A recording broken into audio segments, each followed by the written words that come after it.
Abikira fe no bikira laba Mamadu fe Amina tari Mamadu fe Abulaide Mamadu fe Kira fula Mamadu fe Kira laba Mamadu fe Tribini na mogolu na ubikira fe Jamana demeni tagare Wala kira kadawewa Sayidi na Mamadu bangana Begi nusoda Kira kadawewa Sayidi na Mamadu bangana Begi nusoda Baba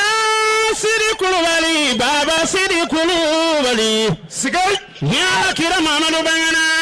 Fama ala fanyame Dolima ya fanyana Sigay Wama arsalna ila rahmatan lil alamin Baby Ya kira bangani kira diabe bande masorali Tout le monde ala kira mangoto Alisa alezi azali mafakira walula ala kira namu bima nasamila yati min alkitabi wa matala namu wa hanna yudana fil makani lazi atala alayka atamli waraza buharuhumula alayka ulmadiu yuzila wasabatu tukiba aminata din abdullah dalakanullah min din kam amin afaidanna faida wa sadata alakira amiga sasa bizakali lina washirata wa ya bajamin liman sha umudatu imam rasulullah badihan waudata bihi yukitamu ذكر زمن ويبدأ الأكرة آمين نبي عظيم لك درو بلك مرسل الأكرة ويعلم به موسيقنا تفلا وينهلو فلله منه وهو على وكماله منه لسادي العباد موهلو حبيبه بأسراني لقلوب منبولك سجاي لا الرتبة لا الردرزة لا المقامة الليغا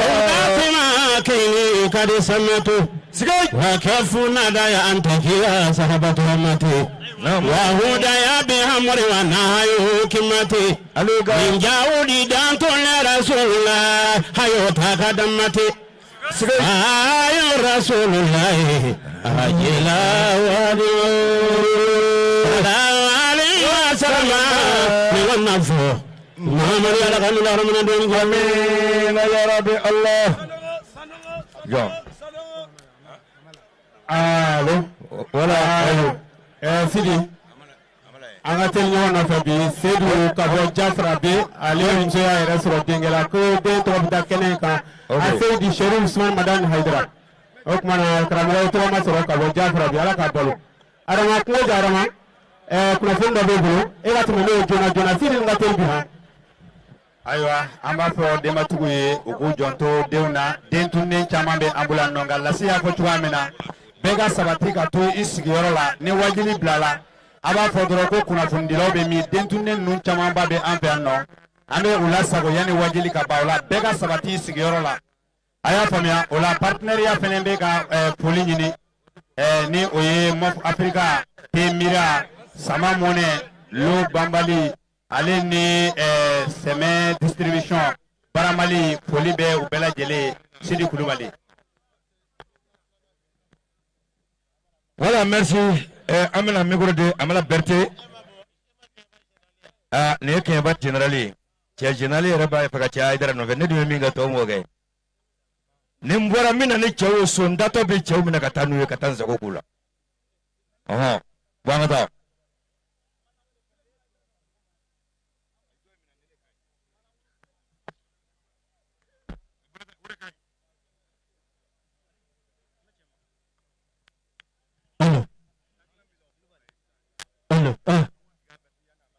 Muhammad aywa ya Rasulullah aywa namu sallallahu alaihi wa sallam taslima amin ya rabbi ala Mamadu alakira mamado anyamada alakira mamado anyomada mamado alakira mamado anyamada mamado alakira mamado anyomada mamado sayyidina mamado anyamada mamado alakira mamado anyomada mamado sayyidina mamado anyamada mamado alakira mamado anyomada namakira do abulai wolode namakira do aminata wolode naranga wolode madinaka wolode ashimilaka wolode rosika wolode urane tigido isau tigido sabali tigido majigi tigido munyu tigido akira ufolo akira ulaba mamado alakira mamado anyamada alakira mamado anyomada mamado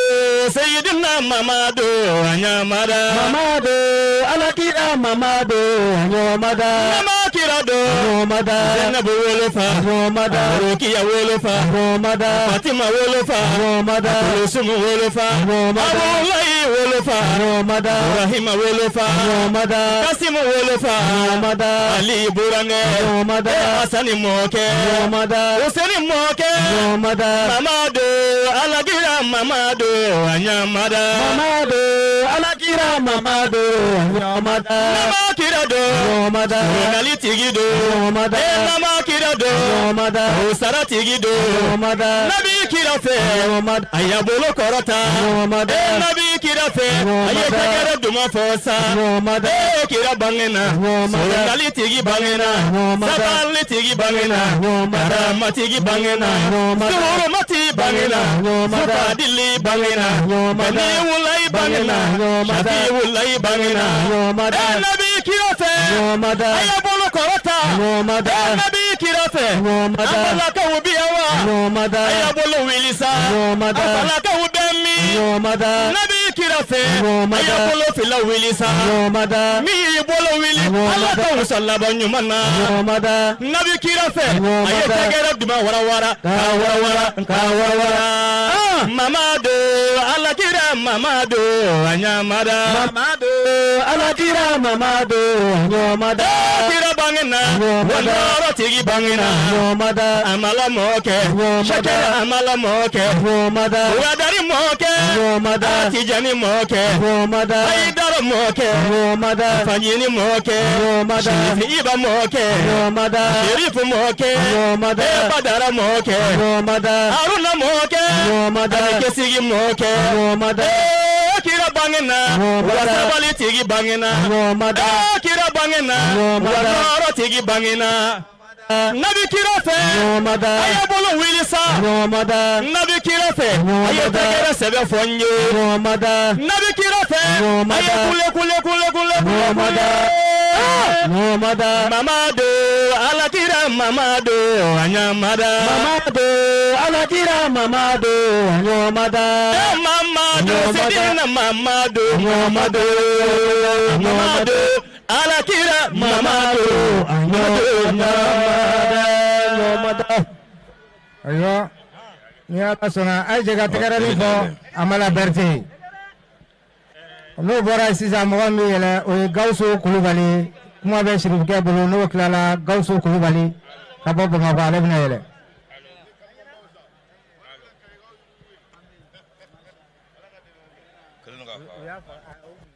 allo ita ni va ita nyana bona ndai etna tla ko wardi na mom se shimi yoro ko fan me dai ko fe dai mo be nyogo digi da kuna fone ya soro amba ni mo ko fe ga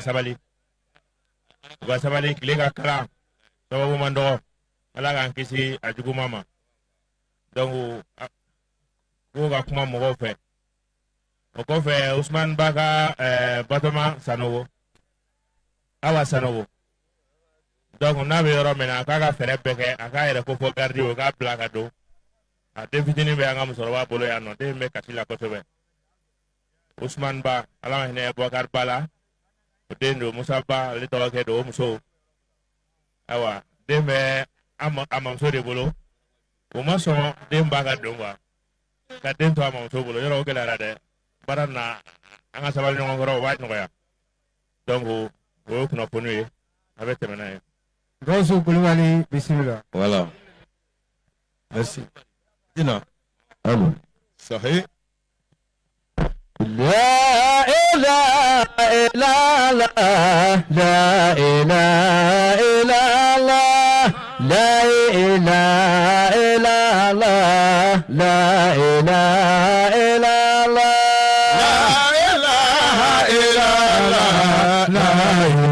ilaha illallah. La ilaha illallah. la ilaha illallah, la ilaha illallah, la ilaha illallah, La ilaha illallah. La ilaha illallah. La ilaha illallah. La ilaha illallah. Ami barikada masalaye, La ilaha illallah. ami barikada masalaye, La ilaha illallah. ami alatanuni alakiraye, La ilaha illallah. ami barikada bangebawe, La ilaha illallah. ami alatanuni haidaraye, La ilaha illallah. ami alatanuni shirifiude, La ilaha illallah. dina sabuye shirifiuye, La ilaha illallah. joyoro de shirifiuye, La ilaha illallah. afana ye kama ulududo, La ilaha illallah. sababu ke shirifiuye, La ilaha illallah. basidan de la shirifigeye, La ilaha illallah. madani de na keleye, La ilaha illallah. haidara de yawunye joyoro ye, La ilaha illallah. ni kana fara kirakanu maula, La ilaha illallah. ni kana fara jamakulula, La ilaha illallah. ko jama misira ala kirakamare, La ilaha illallah. wakanu mida Muhammadu ran, La ilaha illallah. ni mogo mingera mauludu fe, La ilaha illallah. wakira bolu wasuru nalido, La ilaha illallah. ni fana bana ala kirala, La ilaha illallah. awara ni ka suru nalido, La ilaha illallah. Muhammadu de bakanu bawuko, La ilaha illallah. madominu ye ala kiradon, La ilaha illallah. ninga tuku shirifi ura, La ilaha illallah. wakira de bolu suru nalido, La ilaha illallah. wa alama La ilaha illallah. ambadeli masala fe, La ilaha illallah. shijande ye masala taide, La ilaha illallah. wa ala koti haidaraman, La ilaha illallah. kanaya de masala taide, La ilaha illallah. ala koti shrifige man, La ilaha illallah. Ahmedi sherifu nanan, La ilaha illallah. bismillahi shaghameti jani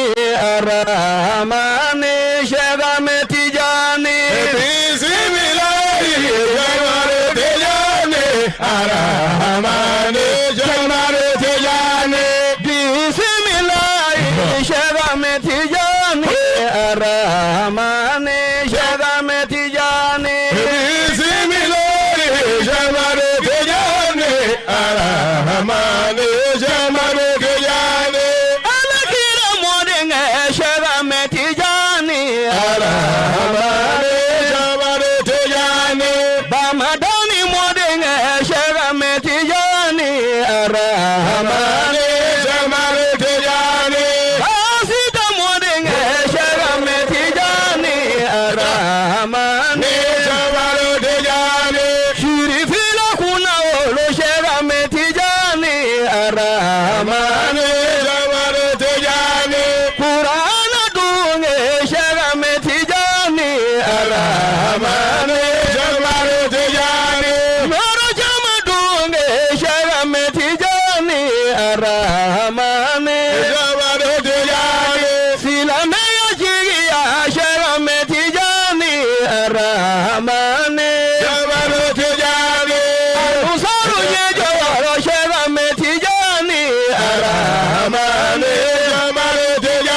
Ramani Shamare Tijani Kuna walo shifike Sharame Tijani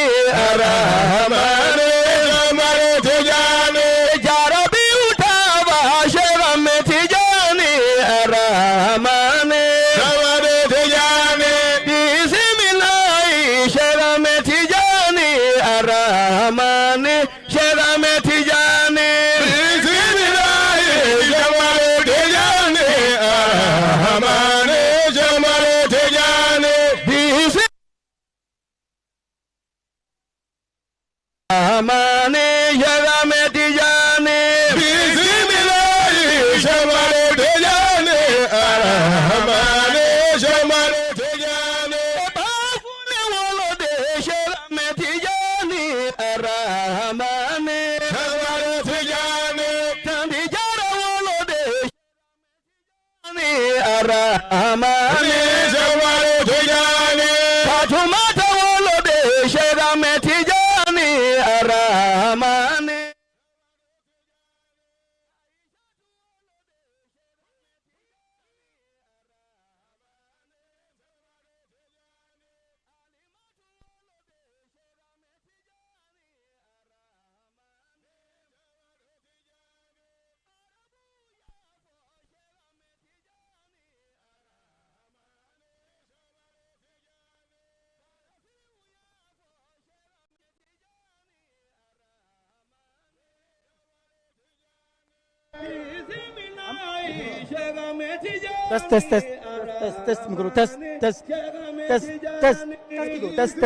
Test micro test micro test micro amenelo c'est bon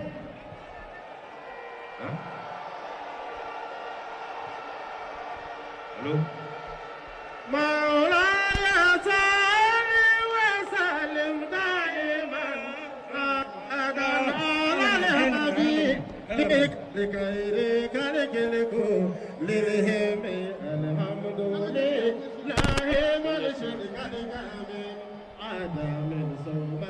Okay.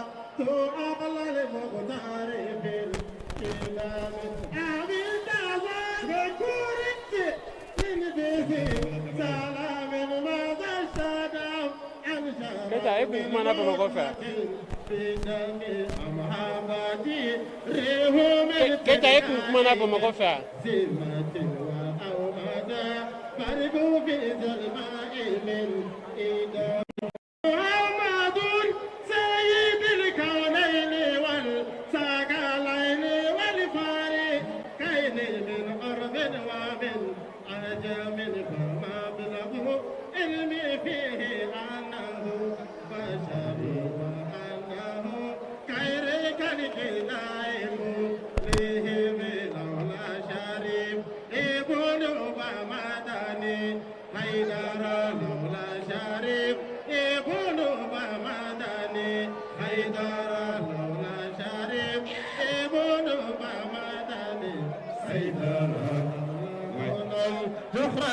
بيات من الظلم هدرة anyana ne kulungu nyina o aina mata isa sirbe mabe bulu doni bulu doni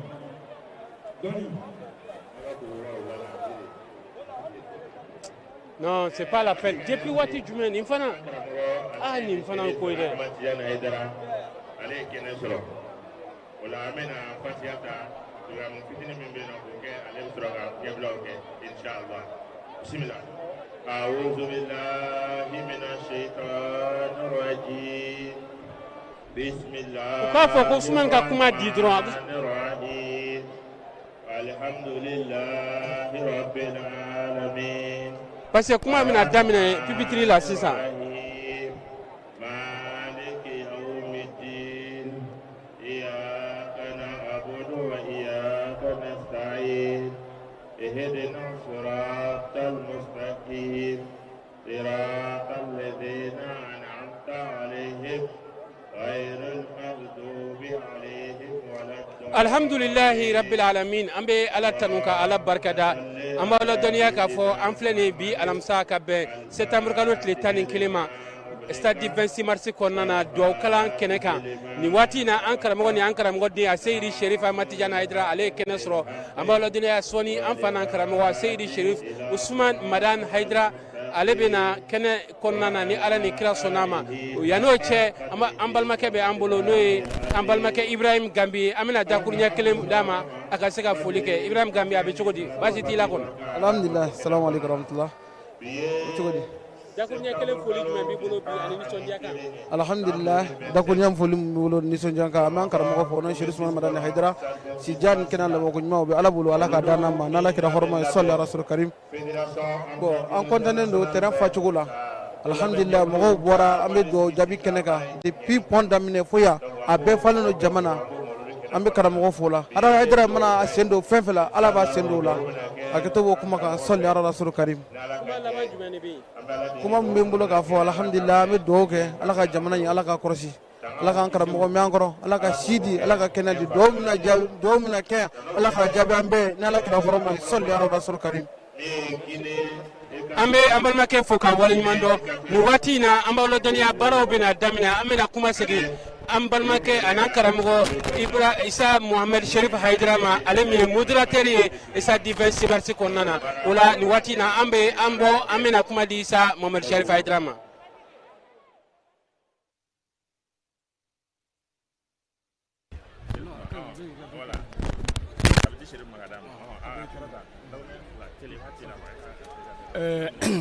Assalamu alaikum warahmatullahi wabarakatuh. Alhamdulillah ni kɛnɛ kan an bɛ Ala fo ka barika da ka seli danfɛn sɔrɔ ma ka dugawu kɛ an karamɔgɔ ye a Seyidi Sherif Ahmad Hayidara Ala ka mɛn kɔrɔ n'a ka denbaya o la ka bɛɛ lajɛlen kalifa Ala ma kuma jan tɛ an bolo an nisɔn ka di n'o de ye bolimasegin b'an bolo Guinée Equatoriale tɔgɔ la an ka imam Malik Teske a ye bɔli min kɛ an fɛ Guinée Equatoriale Guinée ADM ko vraiment a ye nɔ bɔ a kɛra wasa ye ko an karamɔgɔ y'an kalan fɛn min na ko an k'o waleya n'o de alakira kuma ye kisi nɛnba mɔgɔ maa min ma se ka mɔgɔ ka ɲuman dɔn i tɛ se ka Ala yɛrɛ ka ɲuman dɔn an ye tableau labɛn ani jalamugu n'o ye Guinée Equatoriale drapeau ye ani bere n'o ye Guinée Equatoriale fana drapeau ye k'o di imam Malik Teske ma n'o de ye a ye baara minnu kɛ karamɔgɔ denbaya u bɛɛ lajɛlen bonya b'a la u ka se ka nin di imam ma k'a fɔ ka dugawu k'a ye a n'a ka jama bɛɛ an bɛɛ lajɛlen mago bɛ dugawu la nin kɛnɛ kan o de y'an se yan n'Ala sɔnna a ma bisimila an bɛ tableau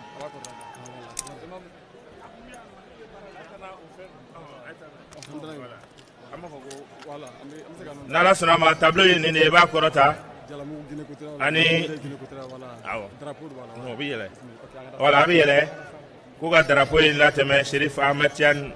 tableau nin u k'a lase imam Maliki Tesuge ma an bɛ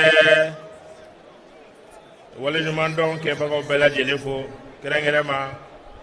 Congo Brazza kunu olu ye tableau de reconnaissance belebele di Sherif Ahmad Tijani ma a taara tournoi min kɛ o labɛnnen bɛ yan donc décoration mise en place a labɛn bɛ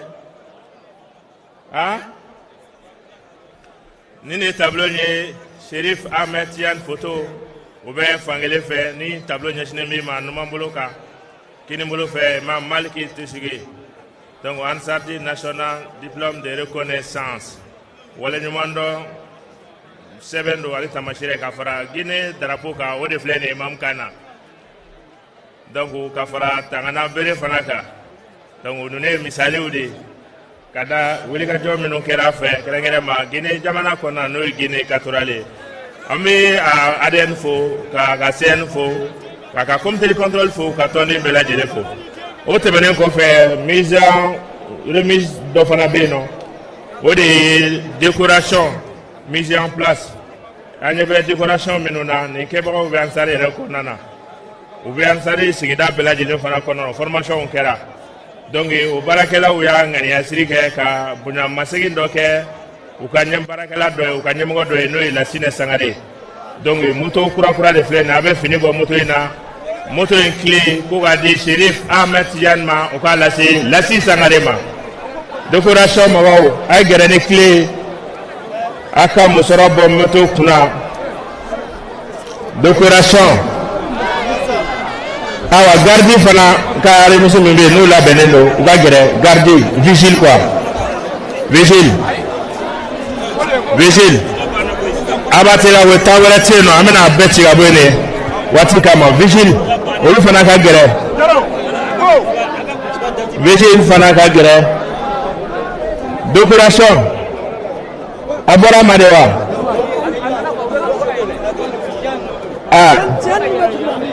obela yele okay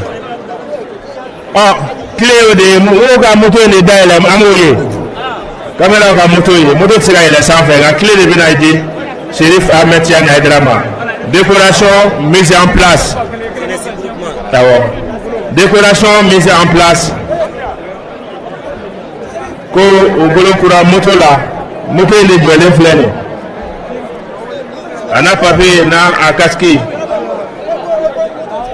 ayatelia donc Lassi Sangaré Lassi de flene ay kepi bosisa décoration na ambe formation fon fenke ambe conférence mu convention ka franga évidemment bela jelenga ni bela jele ayere décoration ya yuga désigné ni beke ba yan saruri nous est donc chauffeur du be je ba yele maka da modèle ba fa ko kenegelente donc mais décoration mo fo ka ni bu nyama sigina ni moto en clé dilila Lassi Sangarima Lassi ben mérité ya ka ala kama ben mérité ka décoration mo fo wa bara ala ka jawla donc vigile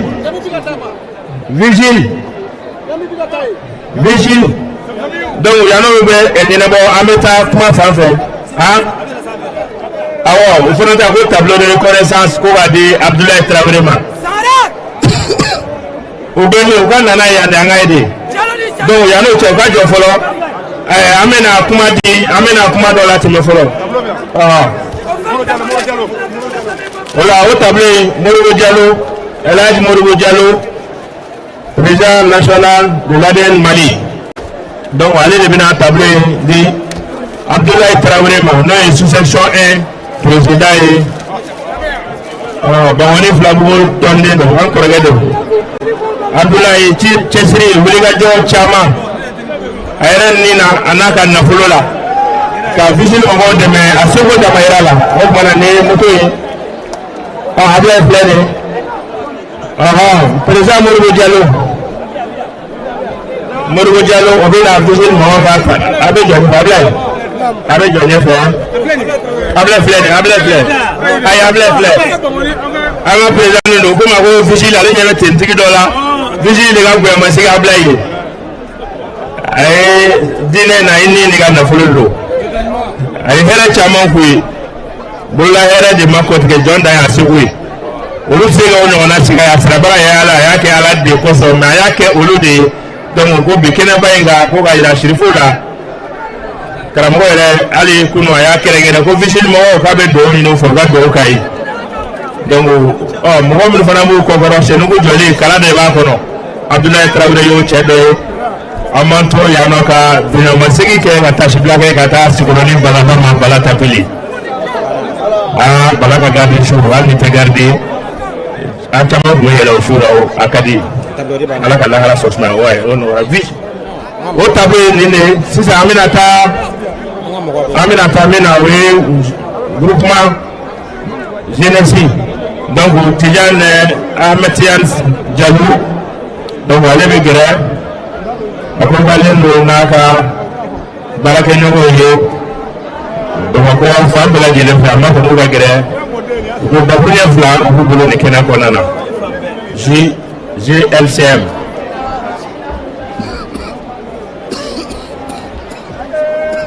بسم الله الرحمن الرحيم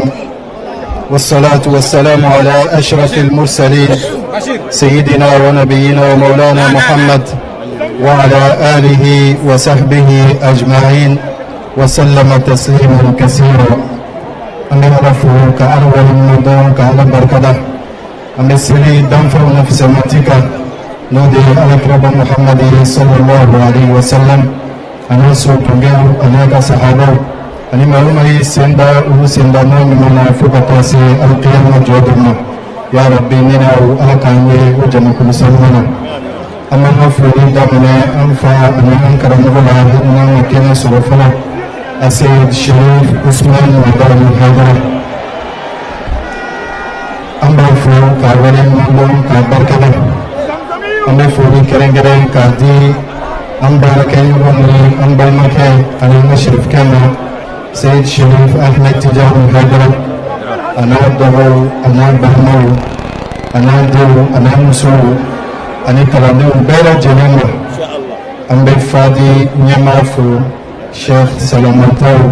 a n'a ka baarakɛlaw bɛɛ lajɛlen an bɛ ansar bɛɛ lajɛlen fo ka bɛɛ lajɛlen waleɲumandɔn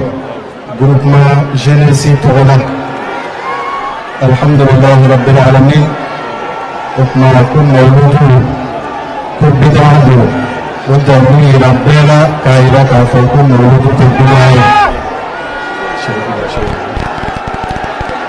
ayiwa ko san finna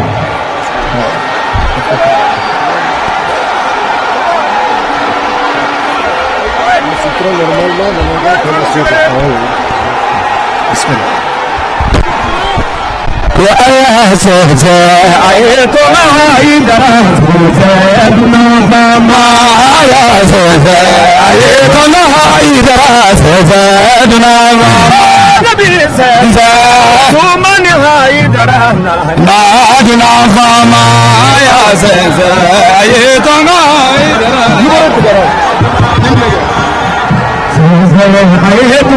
عيدنا سيدنا فما يا سيدنا عيدنا سيدنا فما نادنا فما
be ibo korotase ai jogo Serinziga ibo korotasa ai jogo Ama puluka ibo korotasa ai jogo Serinziga ibo korotasa ma jogo Ikanu bangu ibo korotasa wai jogo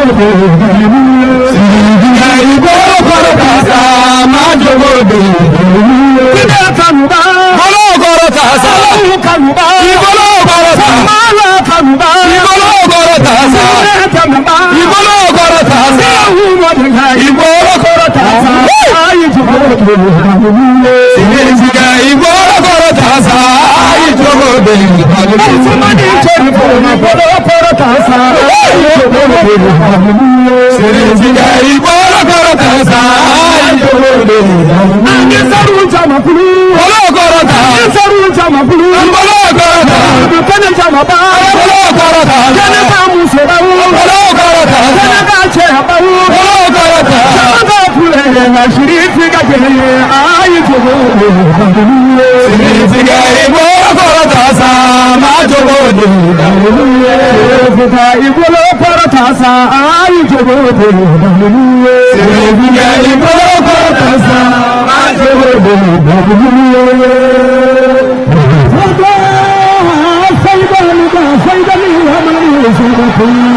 Aleka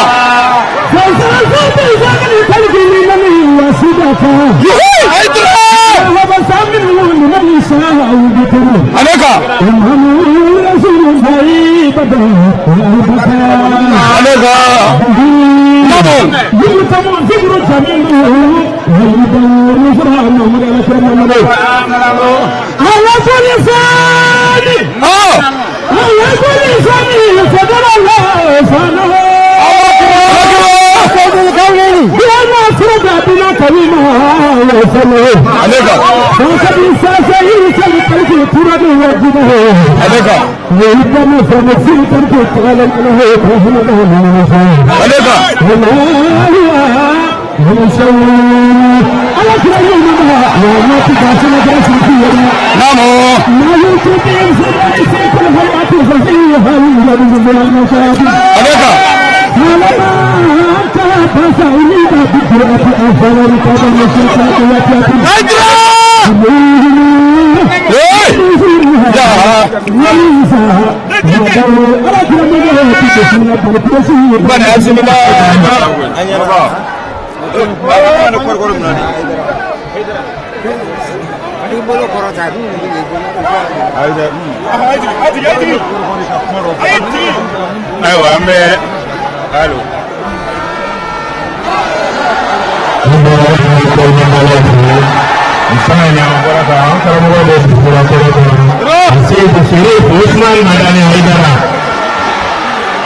Bueno, sans plus tarder, wakati waka maamuna kwa continue groupement de l'université de l'Université de Mali.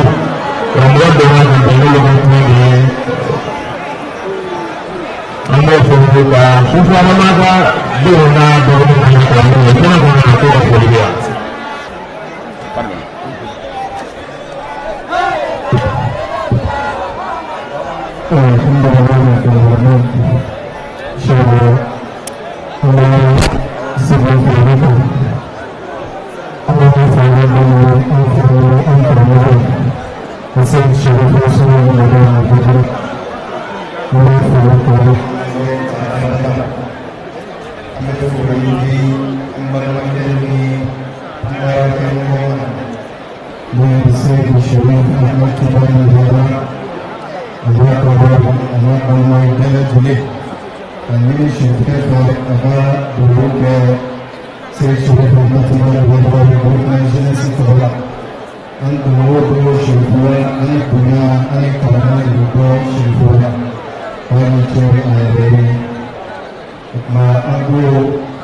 Mustafa sallallahu alaihi wasallam ليس دليلا على الحرمة على كرامة كي أتاي ركو كيلي بليلو إمام مالك دبكا يريلا كو تاي ركو كيلي بليلو مكما سبرايا إمام مالك نورا كافو مدينة كونو إمام مالك مسون كاري تو مدينة كونو مدينة كونو إمام مالك مسون في كسمرا دواسينا كسبلا على كراسي بركة من دارا يومنا قال إمام مالك بن مرويا كسمرا توي عليه إمام مالك بن مرويا كاري توي وإمام مالك كي نحن على كرك حديثه صلى الله عليه وسلم أبو ما لك لله لا يبلا بل أكون بي بلاك بازينارا ولا أبي بلاك فينو نفند باليزولا كيو parfumé كمسولا كسدونو كألا parce que kabina ala kiraka kuma kan fo sallallahu alaihi wasallam yali ke wale min kera sahaba do yali ke kalima yali imam malik cewa ala kiraka kuma min ke wa sallallahu alaihi wasallam ubayira ulu ye bida ko infamiya ka teme imam malik kan kuma on be imam malik yali ke amma laje ko sahaba ya ke ka kwanye amma laje ko ala kiraka ya ke ka kwanye sallallahu alaihi wasallam aya famiya ka kan ake ale ake ukuma bawludu fanani keli kaka ukuma ya rabbi alaka sanwara irana aketuba ka salli ala muhammadin wassalamu alaikum wa rahmatullahi wa barakatuh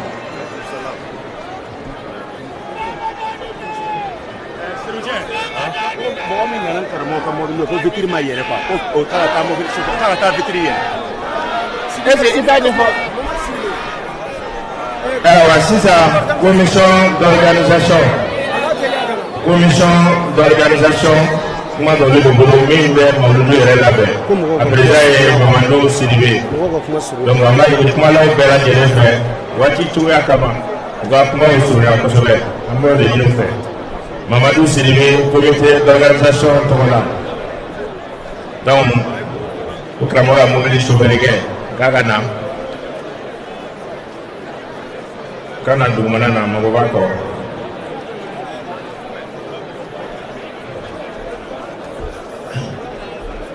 bismillah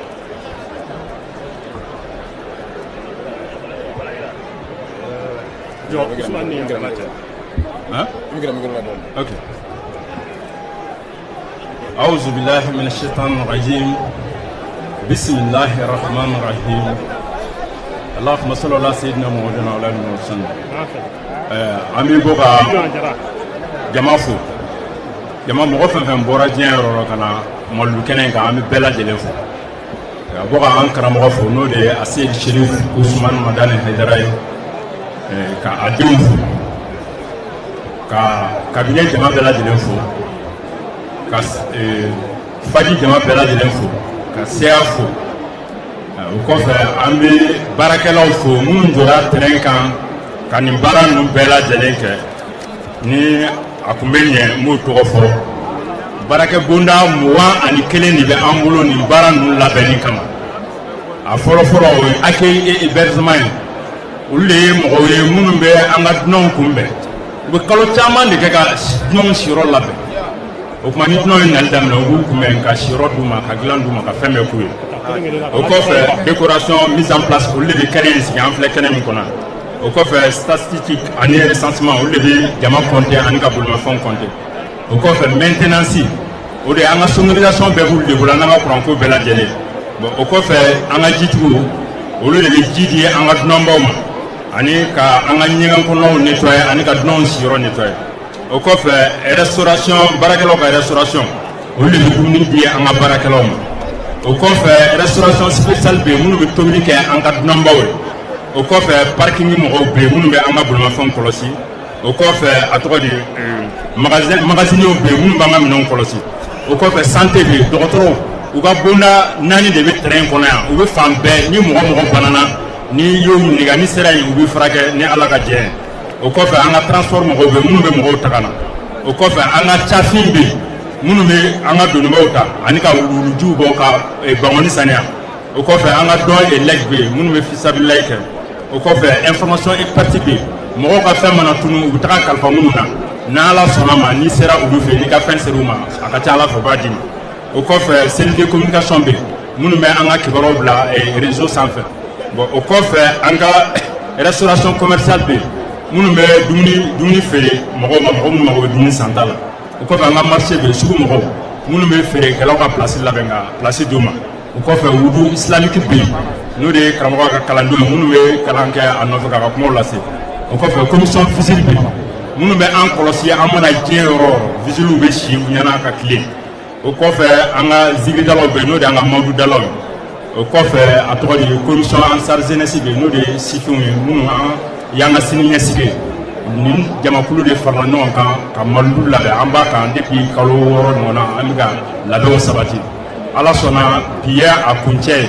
an bɛ don min na bi nin ye mawudu san 41 de ye n'an karamɔgɔ b'a sigi san o san o la an bɛ karamɔgɔ fo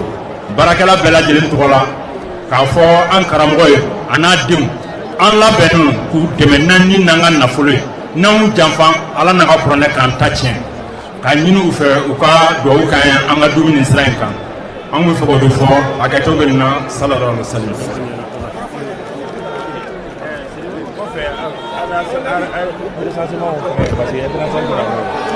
Ok, nin de ye comité d'organisation Mawulud 2025 Mamadu Sidibe a bɔra k'a ka sous commission de wele ani u ka baaraw ka foli kɛ u la ka foli kɛ bɛɛ lajɛlen na o tɛmɛnen kɔfɛ an bɛna kuma di an ka bɛɛ maya la o mɔgɔw n'o ye Namori Jara ye an ka ko sigi la mɔgɔ si min faso suganti ala y'a kanu di bɔ yɔrɔ min na a ye bɛɛ sigi yen nɔ i kɛra diinɛ fɛn o fɛn olu ka baara bɛ bolo o kan bisimila.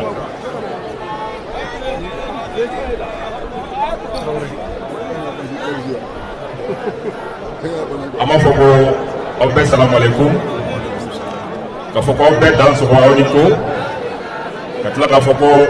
aleluya an bɛ ansar jama bɛɛ lajɛlen fo mɔgɔ minnu farala ɲɔgɔn kan ka nin kɛnɛba in sigi ka kɛ ni an kuntigi Muhammad sallallahu alaihi wa sallam ale ka bangeli ye an b'u bɛɛ lajɛlen fo an bɛ an fa fo ani an karamɔgɔ le président du Haut Conseil islamique du Mali an ka foli b'i ye an b'i denw fo yan nɔ i tɔgɔ la i denw à travers Badara Ali Ousmane Haidara an b'u fo u farala ɲɔgɔn kan ka wele da an ma Mali kɔnɔ ani Mali kɔ kan k'an ka na k'an ka bɛn sinsin jamana kɔnɔna la k'an ka ɲɔgɔn dɛmɛ sinsin jamana kɔnɔna la k'an ka ko to ɲɔgɔn ta la n'o ye ka ɲɔgɔn to ɲɔgɔn dama la ko k'o sinsin jamana kɔnɔna la ka fara ɲɔgɔn kan dakuruya kelen ko unité solidarité laïcité donc an b'i fo k'i ka denbaya fo o hakilina in na o kɔfɛ an b'a fɔ ko o baara in an kɛlen k'a daminɛ a don ni bi cɛ an sera yɔrɔ o yɔrɔ k'a fɔ ko mɔgɔ ka fara ɲɔgɔn kan k'a sɔrɔ wolomali ma k'a la u bɛɛ y'a yira an na k'a fɔ ni Haidara tɔgɔ b'a la olu b'a la bi olu b'a la sini donc k'a fɔ karamɔgɔ ye an ka bɛn maaya la a baara e y'a bɛɛ lajɛlen kɛ sɔnni an ka jigin terrain kan donc an b'i fo o la ka tila ka dugawu ɲini fɛ an ka bɛn maaya la u bɛɛ bɛ yan bi an ka Mali dugu u bɛɛ bɛ yan bi ka se Côte d'Ivoire ma ka se Burkina ma ka se Faransi ma ka se Sénégal ma u bɛɛ lajɛlen bɛ Mawuludu kɛnɛ kan ka dugawu ɲini u bɛɛ lajɛlen tɔgɔ la i ka dugawu k'an ye an ye baara caman boloda an b'a fɛ ka min kɛ jamana kɔnɔ mais gɛlɛyaw b'a la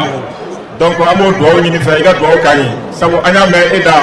k'a fɔ ko diɲɛlatigɛ ma nɔgɔ nka Malilatigɛ bolofa b'o kan donc an bɛ dugawu ɲini fɛ i ka dugawu ba k'an ye ala ka se ka baara ye ala k'a ta fanga d'an ma an ka tɔnden minnu bɛ jamana yɔrɔw la an b'a fɔ o ma ko zone rouge mɔgɔw ko n'an sera k'an ka dugawu ɲini fɛ k'u ka yɔrɔw ma nɔgɔ k'an k'o dugawu fana ɲini fɛ donc i bɛ dugawu kɛ an ka tɔndenw ye u bɛ diɲɛ fan o fan donc an bɛ surunya kuma la yan nɔ k'a fɔ ko bonne fête de Mawulud à toute la communauté musulmane du Mali et d'ailleurs au nom de notre président d'honneur le président du conseil d'administration M. Ali Ousmane Haidara unité solidarité laïcité vivre ensemble c'est se lever ensemble ala ka n'aw dɛmɛ.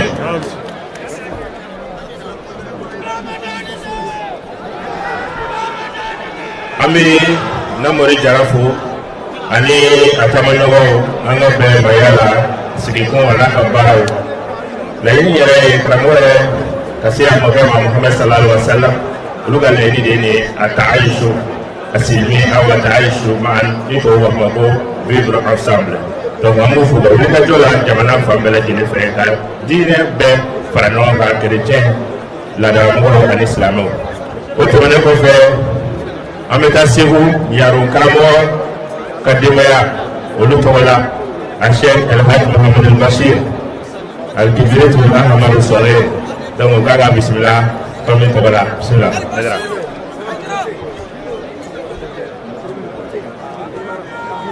رب اشرح لي صدري ويسر لي أمري واحلل عقدة من لساني يفقه قولي أقول هذا وأستغفر الله لي ولكم ولسائر المسلمين من كل ذنب فاستغفروه إنه هو الغفور الرحيم. أني على فوق على بركة kan neman kishi ni ala fe akake rasul ka Muhammad sallallahu alaihi wa alihi wa sallam anga sigi kunye ale miye o ko fe ka islame bele jele fo kishi ani hinani barka o folikana aya ya soro ya wulaina anga sayyidu ka keneka anga qaidu ka keneka Asel Sherif Usman Madan Haidara wati tika keneka amika kuma wulaina ni anga usratu togoy no ye nyaro karamo ka du togoy Muhammad Al-Bashir Haidara chikando kalase anga kibritul ahmar ma no ye Sherif Usman Madan Haidara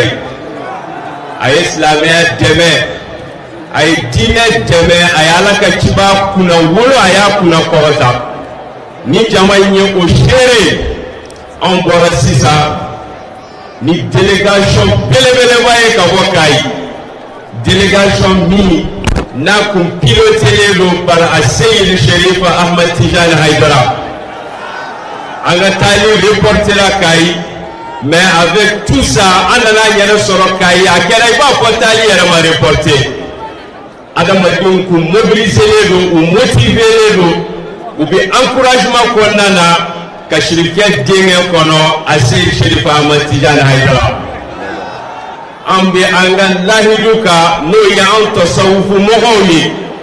ambi lahiduka kadi anga nyemogo ma no ya Seyid Sherif Usman Madan Haidara abi petine akabla yoro mina on sendale do wisenda noka on de shipina ka ye munu para nyogonga ka fo ko mo ka sani mo hoye mo ko kan yi shuli mo hoye mo ko kan mo ko bonya muso kanga abiri ache mo so aka desoro mimike inafo a Seyid Sherif Usman Madan Haidara nyogona awla hakila de ka fo ko mauludu abiseka fete o kuma werede inafo kibiritu lere akwa choko mina odona donyumana mazar la plito koka daluti mauludula mauludu magoti dalula gleo kurane nashi jema ye mauludu ka daluye hadisa fana ye mauludu ka daluye anya hadisa dofo kosaina malabi ke hadisa inofe mesoso bakatala ala tiraka sahabo de mawludu fete ka fara nyoka ina fara fla ya chobo mina soso chobo tala de a hadisa abi muslim kono abi tirmizi kono abi sunanun nasai kono sahabo fara la nyoka ka mawludu fete chiba bora ku laje ko bi muna yanno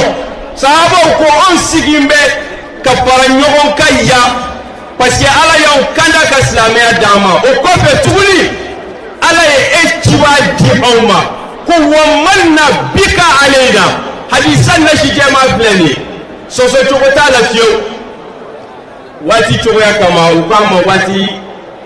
kudala ka suya doni andi bokuma kono fanga nga kaidu fo ko conseil islamique du Mali à présent actuel anga fo libéré groupement des leaders spirituels musulmans du Mali à père fondateur en Béjombe à Odekama wa Mali tout pas de va yéré à Seyid Sherif Usman Madan Haidara akanu koina Mali tout pas de va yéré yala foni mo minti yéré fe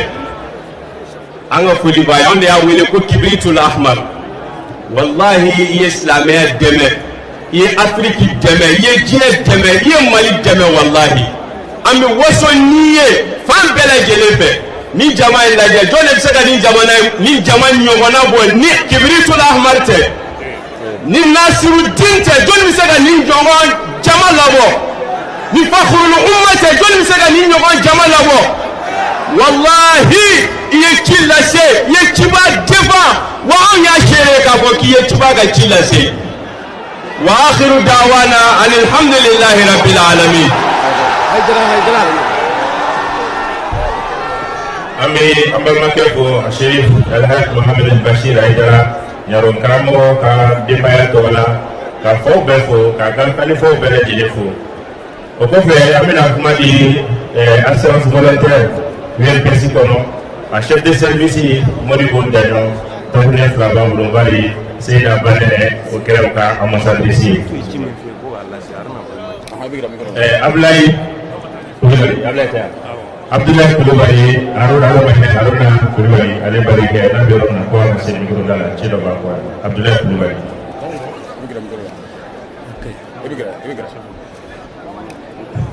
Bismillahirrahmanirrahim. Jama silamɛw aw n'u la ne tɔgɔ Modibo Daɲɔn ne ye assurance volontaire ɲɛmɔgɔ ye INPS kɔnɔ wulada in na an bɛ dugawu ta kɛnɛ kan ka Ala fo ka barikada ka seli an ka ciba in kan ka yira k'a fɔ ne bɛ kuma n ka directeur général tɔgɔ la wulada in na n'o ye Usman Karim Kulubali ye a y'an bila baara mun na n'o ye ka kɛnyɛrɛye o Mali kɔnɔ fɛn fɛn bɛ kɛnyɛrɛye baara la i yɛrɛ ye ka dɛmɛ laɲini ka s'u ma n'o ye assurance ye o assurance a daminɛ a baara daminɛ ani bi alhamdulilayi as Seydina Sherif Usman Madani Aidara a y'an dɛmɛ a ka foli bi yan ka foli lase Tijan Aidara ma o fana y'an ka ambassadeur ye Sherif den ka foli lase ambasadine national président ma n'o ye Diallo ye ka foli lase an ka ambassadrice ma wulada in na n'o ye madame Dunbiya Kadiatu Banɛnɛ Aidara ye an nana INPS tɔgɔ la Cheikh Sidi Madani Aidara ka enrôlement kɛra a ka carte bɔra an y'a ŋaniya k'a di jama la INPS ye carte bɔ a tɔgɔ la k'a ka enrôlement bɛɛ kɛ k'a ban a bɛ droit sɔrɔ assurance volontaire la a n'a a kunkanfɛn bɛɛ donc wulada in na an n'an baarakɛɲɔgɔn an bɛ kɛnɛ kan ka waleɲuman dɔn lase an ma ka dugawu ɲini k'a fɛ service Ala ka sankɔrɔta da an ma pour que ka se ka maliyɛndenw dɛmɛ bi Mali jigida yɔrɔ dɔ ye assurance volontaire ye parce que jamana in kɔnɔ n'i ko k'i bɛ kɛnyɛrɛye dɛmɛ i ye baaraba de ta ka bɔ jamana kunkan parce que kɛnyɛrɛyew tolen n'u yɛrɛ ma u t'a dɔn k'a fɔ ko droit b'u bolo INPS kɔnɔ donc ninnu nalen transition nalen u bɛ ka n'a yira k'a fɔ maliden bɛɛ ka droit ka d'a ma an b'o baara de kan bi ka foli lase jamakulu bɛɛ lajɛlen ma amsar président bɔra dugu o dugu la k'u bɛɛ fo kɛnɛ in kan yan donc an bɛna tableau di ni ambassadrice a balimamuso dɔw bɛ yan nɔ donc INPS directeur tɔgɔ la Usman Karim Kulubali an y'a désigné bi ka madame Dunbiya Kadija Banɛnɛ Aidara k'a kɛ INPS ambassadeur ye assurance volontaire la wulada in na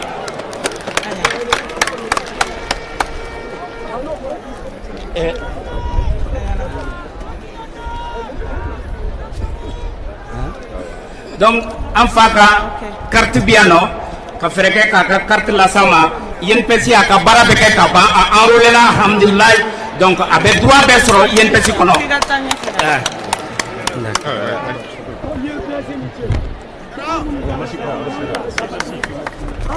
donc an bɛ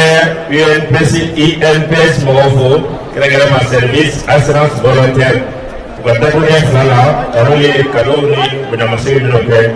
famille fila la an b'a fɔ ten donc Ala ka barika don o la Ala ye Ala k'aw dɛmɛ o tɛmɛnen kɔfɛ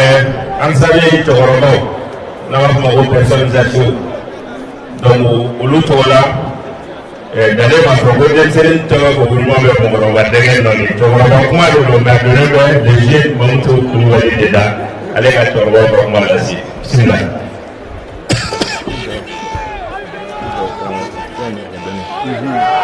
o sɔrɔ yen wa ka partenaires bɛɛ lajɛlen fo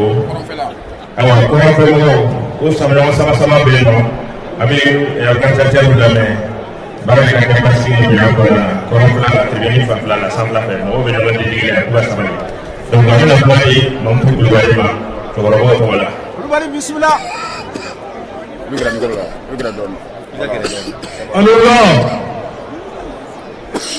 Alhamdulillah. Antilena herala ala ka ji herala. Amin. Mamutu Kulubali bɛ micro la nin waati in na. Kosɛbɛ. An fɔra cɛkɔrɔbaw bɛɛ lajɛlen ale tɔgɔ la. Tiɲɛ. Sirifeka ka misiri cɛkɔrɔbaw tɔgɔ la. Kosɛbɛ. Ka nafa bɛɛ lajɛlen ale fo. Tiɲɛ. Cɛ ni muso. Tiɲɛ. Denmisɛn ni maakɔrɔ. Tiɲɛ. Ka bɛɛ fo min se yɛrɛ se ani min ŋaniya bɛɛ. Tiɲɛ. Kulubali. N'an tɛmɛna ka bɔ yen. Tiɲɛ. An b'an ka sababu ɲuman fo. Tiɲɛ. Min ye cɛ ni muso kɛ fa kelen ba kelen ye k'a sɔrɔ muso kelen m'u bange. Hayidara. Serifu Usumani Madani Hayidara. Tiɲɛ. E tɛ cɛ fɔba ye dɛ, e yɛrɛ de ye cɛ ye. Tiɲɛ. E tɛ sabali fɔba ye dɛ, e yɛrɛ de ye sabali ye. Siga tɛ nin na. Sirifika san 40 ni kɔ. Tiɲɛ. A min nɔfɛ. Tiɲɛ. Fɔ bi wulada in na. Tiɲɛ. Minɛn damajɛ ka i bolo san ko k'a kɔnɔfɛn bɔ. Tiɲɛ. Sadi Kuromɔgɔw aw ye seere ye wa aw tɛ seere ye. Tiɲɛ. Ye seere. Sirifika fɔli mɔ kɛ kira ye Arafa kɛnɛ kan ko a y'a bɛɛ fɔ. Sirifika e yɛrɛ y'a bɛɛ fɔ. Tiɲɛ. Min kan ka kɛ i y'o fɔ. Min man ka kɛ i y'o fɔ. Ni Ala n'a ka mɛlɛkɛw kɛ seere ye. Sadi Kuromɔgɔw k'aw kɛ seere ye. A y'a bɛɛ fɔ wa a m'a bɛɛ fɔ. A y'a bɛɛ fɔ wa a m'a bɛɛ fɔ. A y'a bɛɛ fɔ. Wa ma ɲɔ Ala ɲɛkɔrɔ diɲɛ ni lahara. Sirifika e y'a bɛɛ fɔ. Siga tɛ nin na. Salamu alaikum Mamutu Kulubali bɔra kuma na. Kulubali.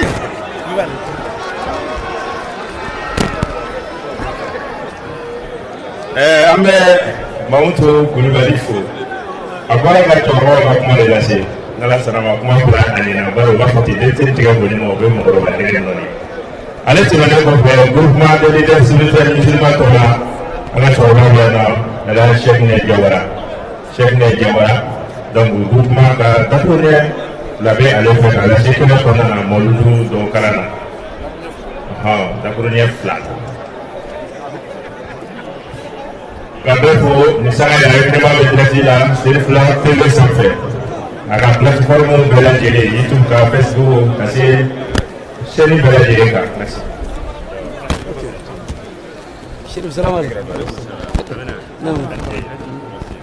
أعوذ بالله السميع العليم من الشيطان اللعين الرجيم. بسم الله الرحمن الرحيم. اللهم صل على سيدنا محمد وآل محمد وسلم. رب اشرح لي صدري ويسر لي أمري واحلل عقدة من لساني يفقهوا قولي. أيها الإخوة السلام عليكم ورحمة الله تعالى وبركاته. أمر ما نابو نيوينا أمر بلا جلب بسرنا يا فولكانا ولكن سفولي بي نادي فما لربكانا. السلام عليكم ورحمة الله تعالى وبركاته. أنا groupement des leaders spirituels musulmans du Mali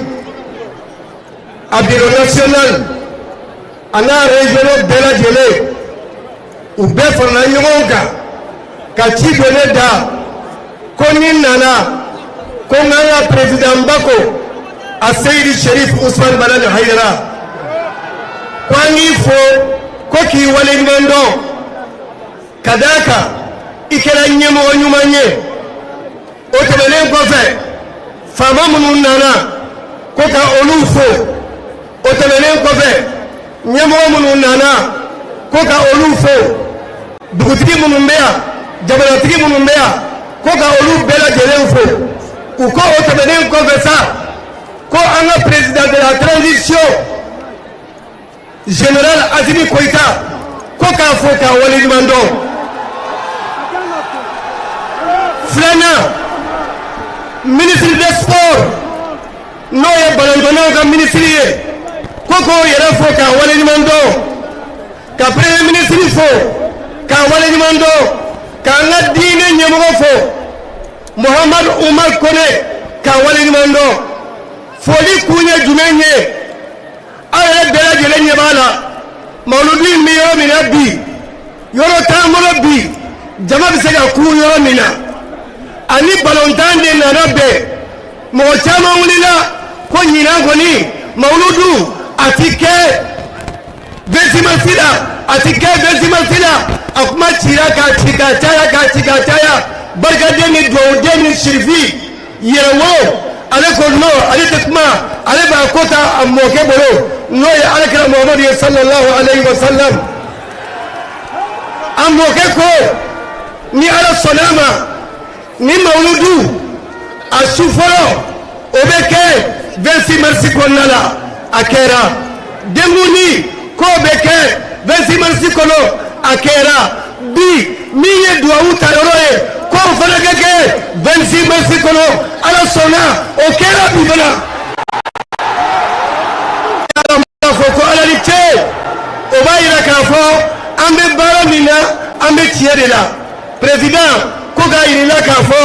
k'i kɛra jamana jɔba ye i kɛra silamɛ ye i kɛra laadiri ye fantanw mana wuli olu ko usman sherif madan haidara ni gɛlɛya ye maa min sɔrɔ usman sherif madan haidara faamaw mana wuli usman sherif madan haidara denmisɛnninw mana wuli usman sherif madan haidara karamɔgɔw mana wuli usman sherif madan haidara moriw mana wuli usman sherif madan haidara gouvernement ko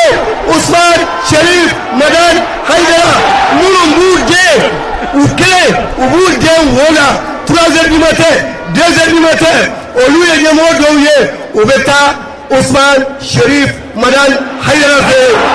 u bɛ t'u kungo f'a ɲɛna wa a b'a bɛɛ lajɛlen ɲɛnabɔ maa min tɔɔrɔ la usman sherif madan haidara n'i ye hɛrɛ sɔrɔ usman sherif madan haidara o de kama groupement ko k'a f'i ɲɛna nin baaraba ninnu bɛ e bolo jamana in kɔnɔ yan ko o kumana olu ɲɛ tɛ ɲɛmɔgɔ wɛrɛ la ko conseil kɔnɔ u ɲɛ tɛ ɲɛmɔgɔ wɛrɛ la groupement kɔnɔna la fo n'a kɛra usman sherif madan haidara ko k'i fo k'i waleɲuman dɔn k'i barika da k'a ɲini tɔw fɛ aw kana an ka jɛ ka fara usman sherif madan haidara kan an ka jɛ k'a kɛ ɲɔgɔn fɛ Cheikh Ahmad Tidiane i n'i ka jeunesse an b'aw fo k'a waleɲuman dɔn Cheikh Ahmad Tidiane Diallo Cheikh Ahmad Tidiane Haidara an b'aw fo ne ka mawuludu su n y'a ye an denkɛ a Seyid Sherif Ahmad Tidiane Haidara a n'a ka jama wulila ka t'i sigi an ka kɛnɛ kan ka kɛnɛ bonya an bolo ka kuma ɲumanw f'an ye vraiment i ni ce ni baraji ala ka si ni kɛnɛya d'i ma jeunesse an ɲɛ b'aw la dɛ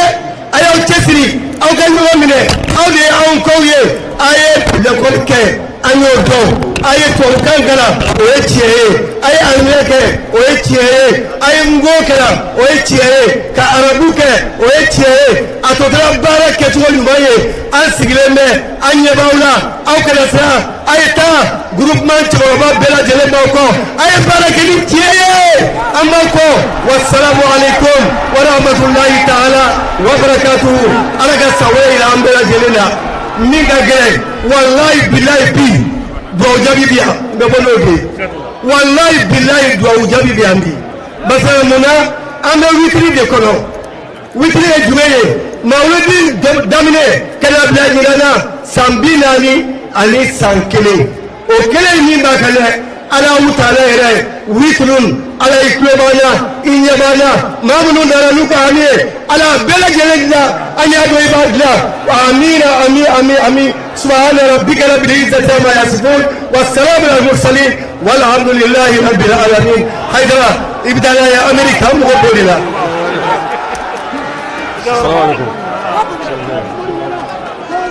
an bɛ an ka cɛkɔrɔba fɔ sɛkɛ ne Jawara a ka takunɛ fila la groupement tɔgɔ la o tɛmɛnen kɔfɛ an bɛna kuma di au conseil islamique du Mali tɔgɔ la maître Ibrahima Ndiaye maître Ibrahima Ndiaye ale fana bɛna dakuruɲɛ fila fɔ au conseil islamique du Mali tɔgɔ la bisimilah. Assalamu alaikum wa rahmatullahi ta'ala wa barakatuh. Kuma ma nɔgɔn ni dɔ ye bɔra kuma la ne nana ka na Haut Conseil ka foli de fɔ n'a ɲɛmɔgɔ ye Cherif Ousmane Madani Haidara ye bi bi in na Haut Conseil b'a ka baara la su ani tile réunion bɛ kɛ a kɛcogo la ale yɛrɛ bɛ na réunion caman na donc an b'an ka baara la jamana in kɔnɔ bɛɛ bɛ jamana lahaliya dɔn bi bi in na gɛlɛya minnu bɛ yen nɔ o t'a bali Haut Conseil a bɛ k'a ka baara kɛ a b'a ka jijukɔrɔ baara kɛ cogo min na a b'a ka kɛnɛkan baara kɛ ten donc ka bɛɛ hakili sigi k'a fɔ Haut Conseil bɛ yen nɔ bureau dɔ bɛ fonctionner an ka président o ye Cheikh Cherif Ousmane Madani Haidara de ye o tɛmɛnen kɔ k'a yira jama la mawuludu ko bi bi in na Mali kɔnɔ ne ma d'a la siga tɛ mawuludu ko la tuguni parce que baara mun kɛra bi ɲinan mawuludu la kuma suguya bɛɛ fɔra mɔgɔw bɔra ka taa diɲɛ fan tan ni naani na ka t'u ka mawuludu kɛ ne yɛrɛ mun filɛ ne taara fɔ Mopti ka na vraiment a kɛra hɛrɛ ni baden na jamana fan tan ni naani bɛɛ la donc mawuludu ko an tɛmɛn'o kan sisan jɔyɔrɔ bɛ yɔrɔ min na a yɛrɛ y'a fɔ cogo min na yirisun a ju dɔw de bɛ k'a essayer k'olu siɲɛ an ka an focaliser o baara de kan parce que ju wɛrɛ b'an na yanni a ka kɛ an ka taa kɛ taabolo kɛlɛ ye ju wɛrɛ banna minnu tɛ ninnu ye donc an k'o de kɛrɛnkɛrɛnya k'an focaliser k'an ka énergie bɛɛ bila o la et je crois que avec Cherif Ousmane Madani Haidara à la tête du Haut Conseil islamique n'ala sɔnna an b'a yɛrɛ sɔrɔ o tɛmɛnen kɔ an balimakɛ Mamadu Nufa Haidara a bɛ Faransi a bɛ furakɛli la a ko k'a ka foli lase kɛnɛ kan yan nɔ cɛncɛnjɛ la Haut Conseil baara a bɛ baara min kɛ k'a to Faransi ani minnu bɛ yan nɔ vraiment an bɛ se k'a fɔ a bɛ baara kɛ ka tɛmɛ tɔw kan n'o bɔra yen nɔ personnellement n b'a ye jama fɛ nin kɛnɛ kan dugawu ka kɛ naba bɛɛ ani jamana bɛɛ kɛrɛnkɛrɛnnenya na ani palestiniens ye Gaza ko minnu bɛ ka kɛ yen nɔ bi bi in na vraiment a tɛmɛna lakalili kan an b'a fɛ Serifukɛ ka dugawu kɛ an ye kɛrɛnkɛrɛnna Ala ka jisuma bɔ a ko kan Ala ka sebaaya ɲuman Ala k'u kisi hakɛto b'a la sali Alahu Muhamadu.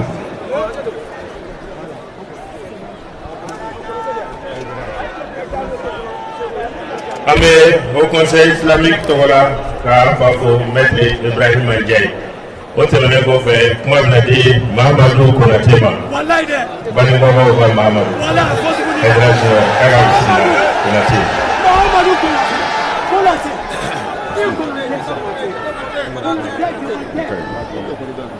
ayiwa asilamɛw assalamu alaikum an sira hɛrɛ la an b'a ɲini Ala fɛ yarabi Ala ka tile hɛrɛ d'an ma mɔgɔw bɔra yɔrɔ caman na ka an sɔrɔ nin kɛnɛ in kan an b'a ɲini Ala fɛ aw natɔ tɔɔrɔ min ma aw sɔrɔ yarabi Ala kana o kɛ k'aw sɔrɔ ka jira aw la fana nin kɛnɛ in dugawu fɛn o fɛn bi kɛ yan a dugawu bɛɛ bi minɛ sabula ko bi bonya ka da a tigi de kan nin kɛnɛ in sigira Alakira de kosɔn an delila k'a fɔ aw ye ka tɛmɛ n'i y'i ka ba faga n'i ye bagolo bila tumu bi don a la i b'a fili mais n'i ye bagolo kɛ ka kuranɛ meleke ni poussière dara la i b'a kongo ka bɔ a la o tuma bagolo bɛ bonya sɔrɔ kuranɛ de fɛ nin kɛnɛ in bɛ bonya sɔrɔ Alakira fɛ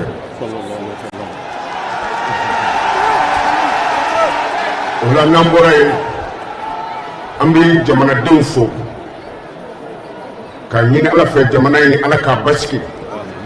an karamɔgɔ ni an fa Ousmane Cherif Madani Haidara a bɛ kuma dɔ kan a ka ca san 40 ni o de ye lamɔ ye ni lamɔ tɛ yen dɔrɔn mɔgɔya tɛ yen ni mɔgɔya tɛ yen dɔrɔn baganya bɛ yen a tun bɛ k'a fɔ a ka ca san 40 mais Ala ma ban fiyewu ale Ousmane Cherif Madani Haidara a ɲɛnama ɲɛna a ye fɛn o fɛn fɔ kunun n'o y'a nɛni a la bi a bɛɛ bɛ dala kɛnɛ kan kelen kelen an kan k'o bonya segin a ma an karamɔgɔ Ala k'i mɛn an ɲɛfɛ ka fɔ jamanadenw ye u ka tugu jamana maabaw kɔ parce que jamana o jamana bɛ yen fɛn saba bɛ yen n'a ma hakili to o la min ka kan ɲɛfɛ k'o bila ɲɛfɛ n'o ma kɛ jamana t'i basigi jamana si t'i basigi ni jamana laada t'i ɲɛfɛ jamana si t'i basigi ni jamana diinɛ ma da o kɔfɛ ka sɔrɔ ka tugu o sariya in na laban na mais ni jamana o jamana ye sariya wɛrɛ ta k'o bila ɲɛfɛ ka danbe fili kɔfɛ ka diinɛ bila kɔfɛ o jamana bi mɛn tiriki tɔrɔkɔ la ka tila k'a fɔ jamanadenw ye diɲɛlatigɛ fɛn tiɲɛlen fɛn saba de don fɛn tigi caman n'i donna fɛn tigi la ani fɛn tigi da an ka tugu an ka ɲɛmɔgɔw la n'an bɔra yen an karamɔgɔ Usumani Sɛrifu Madani Hayidara ala k'i mɛn an ɲɛfɛ Usazi ala ka i mɛn an ɲɛfɛ ni mawuludu kalo in na ala ye fɛn dɔ jira ne na an karamɔgɔ kan n y'a ɲini ala fɛ yarabi ala k'i mɛn an ɲɛfɛ wa n'i tɛ fiyewu mawuludu kundi kɛ ni an karamɔgɔ Usumani Sɛrifu Madani Hayidara tɛ mawuludu a kundi kɛ ɲina fiyewu mais ne t'a dɔn mɔgɔ bi da ala la ka ko sɛmɛ ala la ka ko kɛ ala kama k'i bi tila ka siga ala ka danfɛn dɔ ɲɛ i y'an bɛ gɛlɛya nka n b'i ci ala ma parce que défaut dɔ ye n yɛrɛ sɔrɔ tile fila in na mais n b'a dɔn e bɛ se k'a dilan nka a ma fɔlɔ ne na cɛkɔrɔba dɔ tun bɛ yen ala ma den d'a ma san nana cɛkɔrɔba ka so bi binna ji bi donna a kɔnɔ cɛkɔrɔba wulila muso t'a bolo den t'a bolo a bɛ ji soli k'a bɔ n'a ye ji soli k'a bɔ bɔgɔ wɛrɛ bi bin n'a ye ji soli k'a bɔ bɔgɔ wɛrɛ bi bin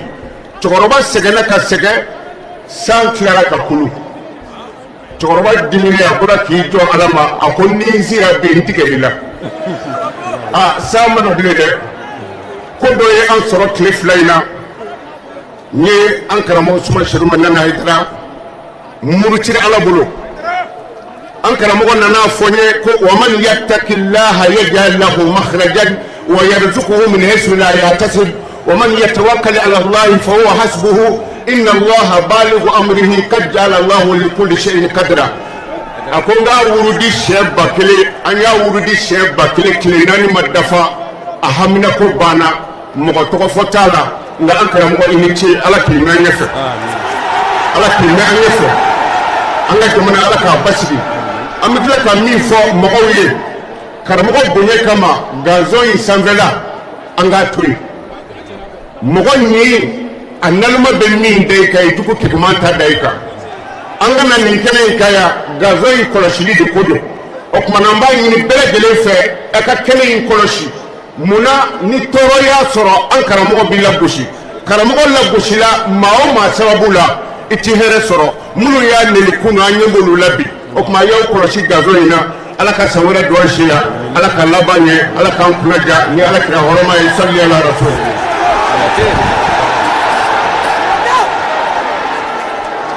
an bɛ alhaji mamadu kodate fo ka dakuya fila la o tɛmɛnen kɔfɛ tamani kaw kɔrɔla tamani muso tɛnɛ kuwanta n ka musokɔrɔba ale bɛna dakuya fila fɔ tamani muso bɛɛ tɔgɔ la minnu bɛ tamani minnu bɛ segu minnu bɛ bamakɔ a ka jan diɲɛ yɔrɔ yɔrɔ la donc ale bɛna olu ka foli lase kɛnɛ kɔnɔna na an b'a fɔ ka k'a bisimila.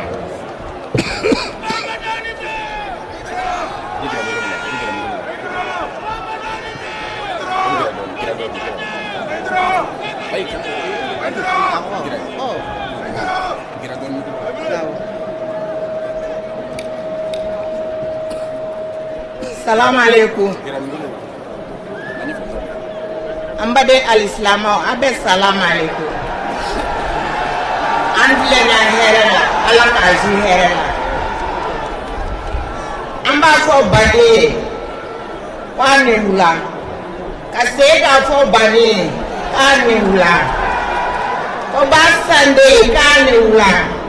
Oba sanya shigwa dakono kado walide undakono alebo nafakono ale fana ya shigwa dakono ataw dakono kudo walito dakono ya rabbi amma ne ba nyine ala fe ala ka ne taw tema ereka ala ka barka dura mawrudi ala ka ke herela ala ka bo herela aye be kalfa ala na ka kirabama masa arhamane ni kalfa che bani eni che ere tamani ka tamani don bla nyefe anna zuno ba todo o ba fo ko bani shu a bani eni che eni ma ko na do ni te se folla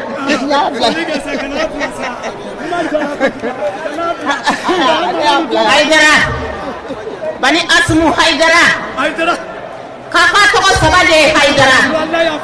ba sedu de ye Haidara n tɛ jeli ye nka n ye sirifi jeli ye n b'i fo n b'i waleɲuman dɔn n b'i furumusow fo n b'i wolodenw fo fanaw ta b'a Haidara jigilaw jigi Haidara cɛsɔtɔmusow jigi Haidara i ye ne bonya i ye ne karama a barika ye Ala k'a barika d'u la Haidara Amin, amin, amin, amin, ya Rabbi. Amin,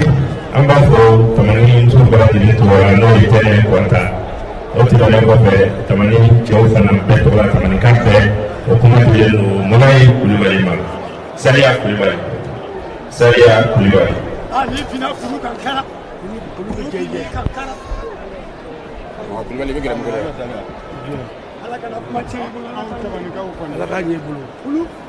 Assalamu alaikum. Wa alaikum assalam. An tilenna hɛrɛ la an b'a deli Alahu Taala fɛ Ala k'an ɲuman bɔ surati. Amin ya Rabbi. Tamaninkaw tɔgɔ la. Ka bɔ ka foli kɛ. Ka waleɲumandɔn foli kɛ. Ka bonya foli kɛ. Siribikɛ an b'a fɔ ka barika da. Ka deli Ala fɛ sija ani kɛnɛya o caman bɛ Alahu Taala fɛ Ala k'o di an n'a ma. A n'a bonya bɛɛ lajɛlen. Siribikɛ ye fɛn min ye tamani. Tamanika min bɛ Bamakɔ yan min bɛ Segu min bɛ yɔrɔ wɛrɛ bɛɛ b'a kalama. An bɛ bonya an b'a barika da. An tɛ sɛgɛn fɔli la. N'i y'a jateminɛ san kɔnɔ. Ni cɛkɔrɔba ye nin fɛn min kɛ Kojugu la a ma dogo maa si la. Siga t'a la. Ɲuman n'a kɛ i ka ɲuman barika da. O wulibali. Mɔlɔdu kɔnɔ an bɛ bɔ so an bɛna mɔlɔdu kɛ. Vraiment an bɛ fɛn min ye n'an taara n'an y'a lakali. Fɛn min bɛ jigin an kɔnɔ minnu b'an kɔfɛ olu y'u ka na a ka kɛ u ɲɛna. O kanu de bɛ anw na. Sinon an bɛ fɛn min fɔ dɔw bɛ télé lajɛ dɔw tɛ télé lajɛ. Caman ba ye an bɛ cɛkɔrɔba barika da ɲuman kɛlen o tɛmɛnen kɔ ne yɛrɛ saliya min filɛ nin ne y'an ka dugu juma misiri wele ba ye. Siga t'a la. N'an ko an bɛ sɛgɛnbaatɔ ɲini diɲɛ dugukolo la an b'a fɔ ko ye misiri welelaw ye. Nka siribikɛ ne to n ka o maɲumantɔ misiri wele la. Siga t'a la. Ka ne tantigɛ ma salon ka ne bila ka taa 2024 hiji la.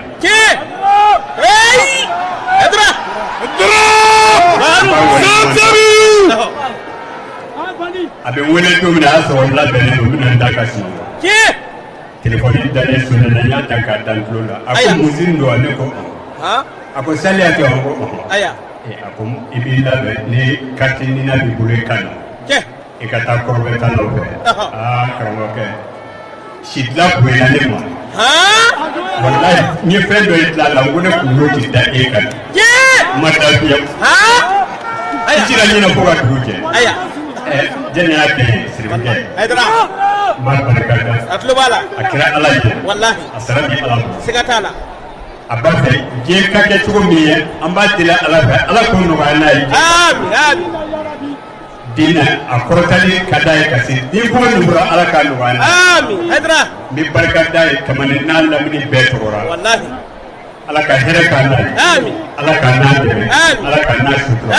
Ɲini bɛ hɛrɛ ma a caman bɛ Ala bolo. Ala k'o da n'a ma. Kira ba ye hɔrɔma kosɔn. Sɔli ala Muhammad. Assalamu alaikum.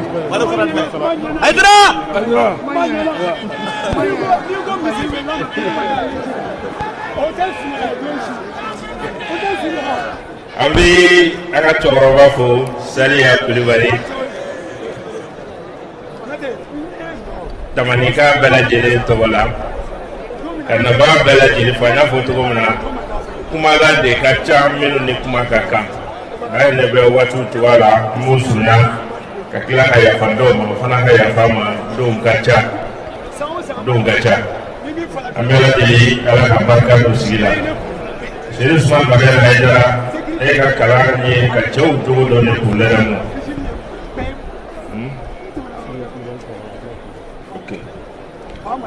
an bɛ an karamɔgɔ fɔ a ye jogo ɲuman ni ladamu min don an na n'o kɛra an ka taamasiyɛn ni an ka siya dɔ ye diɲɛ fan bɛɛ lajɛlen fɛ jugu y'o seereya o kɔfɛ an bɛna kuma di Fami Kulubali Haruna Kulubali tɔgɔ la ka Fami bɛɛ lajɛlen tɔgɔ la min ye Abdulayi Kulubali Abdulayi Kulubali. O ye ne yɛrɛ tɔgɔ ma ye. Abdulayi Mukoro Abdulayi Kulubali ayiwa an bɛ ɲɔgɔn kan yan Kulubali kɛ bɛ fa ɲɛ. Abdulayi Kulubali. Ok. Abdulayi Kulubali o bɛ na kuma Fami Haruna Kulubali an ka majɛya la ale tɔgɔ la Fami Kulubali donc dakuruɲɛ fila bɛ ale bolo kɛnɛya kɔnɔna na ka média bɛɛ lajɛlen fo minnu bɛ ka bila diɲɛ ye nin waati in na u ka siraw bɛɛ lajɛlen kan.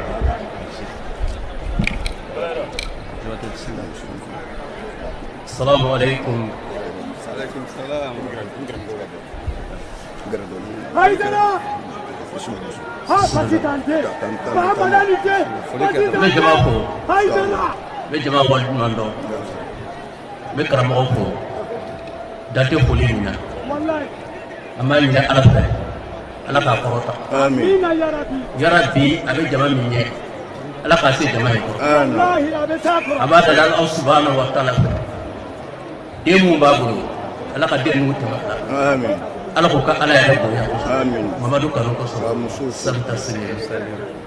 Kulubali.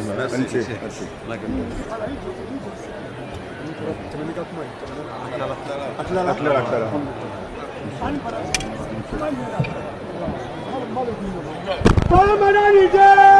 Pakistante! Bahamanalite! Bahamanalite! An bɛ an ka cɛkɔrɔba fo.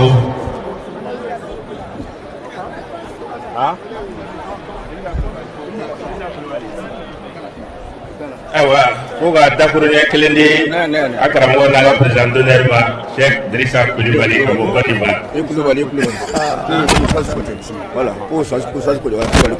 Voilà, c'est clair. أعوذ بالله من الشيطان الرجيم. بسم الله الرحمن الرحيم. الصلاة والسلام على رسول الله وآله. السلام عليكم ورحمة الله تعالى وبركاته. وعليكم السلام ورحمة الله تعالى وبركاته. karamɔgɔ ne tun nana fara n kɔrɔkɛ de kan n'o ye an kɔrɔkɛba ye Haruna kɔrɔkɛ n tun nana fara ale de kan nka ko i ko ka kuma di yan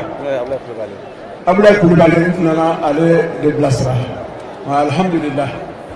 hɛdɛrɛ de ye hɛdɛrɛ ye tɔn mɔgɔkɔrɔ bɛɛ tɔgɔ la karamɔgɔ an b'i fo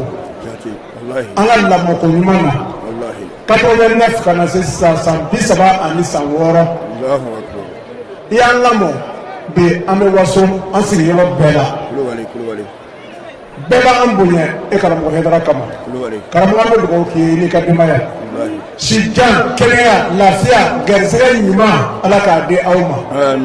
karamɔgɔ e yɛrɛ bɛ min fɛ e de b'a dɔn ala k'a k'i ye nka anw bɛ min ɲini ala fɛ o ye sijan ani kɛnɛya ani lafiya ye n'i ka denbaya karamɔgɔ i denw ala k'o tɛmɛ i kan denw ala k'o tɛmɛ i kan karamɔgɔ an b'a ɲini prix Nobel de la paix ka di i ma i n'a ka kan karamɔgɔ an b'a ɲini organisation de la conférence islamique o k'i wele ka silamɛya jɔnjɔn d'i ma i ka silamɛya kunkɔrɔ ta karamɔgɔ an b'a deli ala fɛ MBS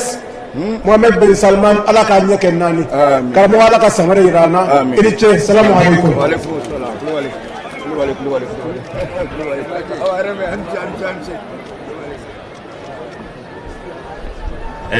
An bɛ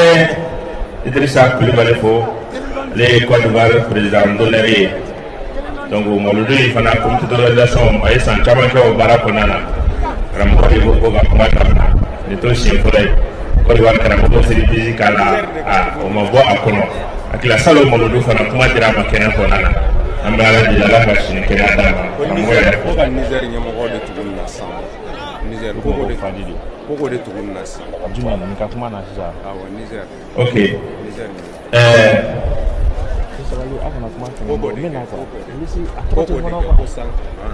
ok an bɛna kuma di Khalifa général tɔgɔ la n'o ye délégation min bɔra Niger mana ne bɛ fɛngɛ min mana fɛn fɔra ten tɔgɔ tɛ n bolo an bɛ lamɛnbaga bɛɛ lajɛlen fo ka nabaga bɛɛ lajɛlen fo a ka lamɛnni na halisa ka basigi de ɲini bɛɛ lajɛlen fɛ inshallah sɔɔni dɔgɔ bɛna kɛ.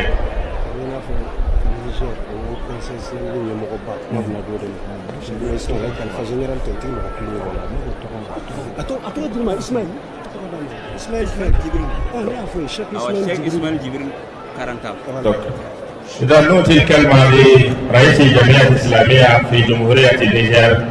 الشيخ جبريل إسماعيل الشيخ إسماعيل جبريل كاراتا الشيخ إسماعيل جبريل كاراتا أمين أقوم على عليه وكا نيجر au conseil أما ولد ولا ونيوم وبالو donc délégation bade nana ka bɔ Niger kunu délégation fila bɛɛ kumana nacogo ni groupe dɔw tɔgɔ mais u ka silamɛ tɔn bɛɛ faralen ɲɔgɔn kan o ɲɛmɔgɔba de filɛ nin ye n'o ye a Cheikh Ibrahim Ismail.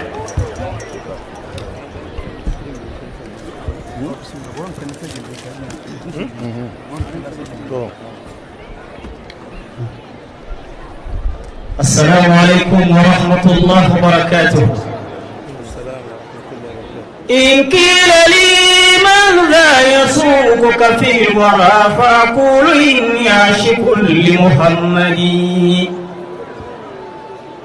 تبا لمن يابى اتباع طريقه يا طول كربتي هنا وكذا غدي من أشراب العالمين جنوده ما في الورى مثل النبي محمد. السلام عليكم. بسم الله الرحمن الرحيم والصلاة والسلام على أشرف المرسلين سيدنا ونبينا وعزيمنا وحبيبنا محمد رسول الله صلى عليك الله يا علم الهدى ما حبت النسائم وما ناحت على الأيك الهمائم أما بعد فيا هماة الإسلام وهراس العقيدة فضيلة الشيخ الجليل شريف عثمان مدان حيدرة رئيس المجلس الأعلى للشؤون الإسلامية بجمهورية مالي حفظكم الله أصحاب السماحة والفضيلة الحضور الكريم السلام عليكم ورحمة الله تعالى وبركاته. ولد الهدى فالكائنات ضياء وفم الزمان تبسم وثناء. أيها الإخوة الأعزاء نحتفل في هذا اليوم المبارك بذكرى مولد خير البرية سيدنا ونبينا وعزيمنا وحبيبنا محمد رسول الله. نقف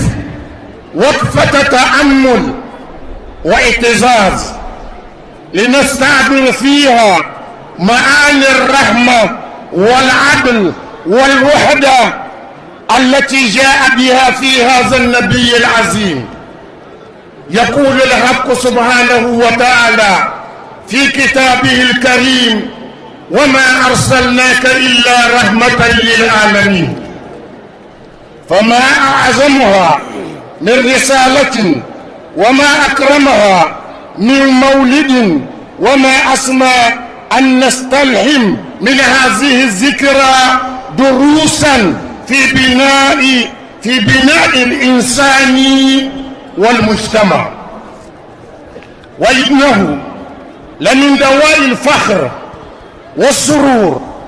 أن نرفع أسماء آيات التقدير لفضيلتكم على هذه الدعوة الكريمة للمشاركة في هذه المناسبة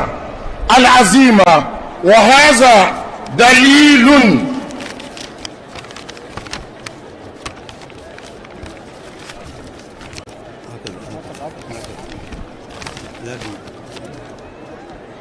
يقول الحق سبحانه وتعالى: إنما المؤمنون إخوة. وأنتم يا فضيلة الشيخ من الذين جسدوا هذه الأخوة في القول والعمل، فجزاكم الله خير الجزاء. ولا يفوتنا في هذا المكان أن نثمن عاليا التحالف المبارك بين دولة النيجر ومالي وبوركينا فاسو وسائر البلاد الإسلامية. هذا التحالف الذي يمثل باركة عمل لشعوبنا في استعادة السيادة وتحقيق التنمية وبناء مستقل مشترك قائم على التعاون والتكامل. يقول الحق سبحانه وتعالى: واعتصموا بحبل الله جميعا ولا تفرقوا واذكروا نعمة الله عليكم إذ كنتم أعداء فألف بين قلوبكم فأصبحتم بنعمته إخوانا. وهذا التحالف هو تجسيد عملي لهذا الاعتصام ولهذا التوحيد في وجه التحديات. نسأل الله تعالى أن يبارك في جهودكم وأن يجعل هذا اللقاء وهذا المولد النبوي الشريف مناسبة لتجديد العهد مع الله ومع رسوله ومع شعوبنا على السير في طريق الحق والعدل والكرامة. تحية مالي وبوركينا فاسو ونيجر وتحية أفريقية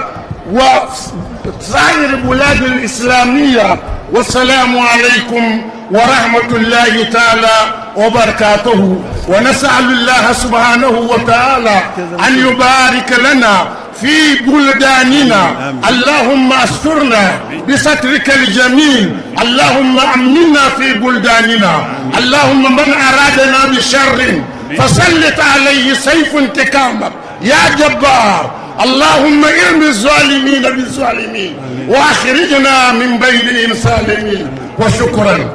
أين زي والسلام عليكم. وعليكم السلام. إركوي كنديرني مالي نانكن إركا إري باكو يدو إري نياكا فوسينا يدو إري دوما يدو إري نيزا يدو. السلام عليكم. أيوة الحمد لله رب العالمين. نية سلام نيجر سلامية بيلا جليني مغباي نوية شيخ جبريل كارنتاي على دي نيجر بيت سلامية نمغباي أكو أكافولي بي كنياشي مالي بيما kereng-kerengnya Mali Silamau ani Mali otorite ko ka foli bu beye ko bunye min kera aleye nuwe ka wele nin kele nin ka min gara sababu ka wele nuwe as-sayyid Sharif Usman Madan Haidarai ko ale ka foli baye aka bunye masegi foli baye. إلقوا بالسلام شيخ شريف عثمان مدان حيدرا إلكوي ما بتو مالي بوري وصابو إلكوي سي إلكوي نارا نو شيخ شريف عثمان مدان حيدرا هل دي أران وسبارا نو إلكوي سي ورنون داي مكوندا نيجر. La anga nyemo ko nu yanga anfa anan karamoy Sheikh Jibril Karanta ko Malion ko ay alafu Malion ay alafu ka ala wali mando ala ye nin koba min kɛ Mali ye diɲɛ bɛɛ n'u ye ka Seyid Sherif Ousmane Madane Haidara di Mali ma. A ko Maliyɛnw, ala kama kira kama n'aw t'a fɛ a y'a d'an ma an bɛ taa n'a ye Niger.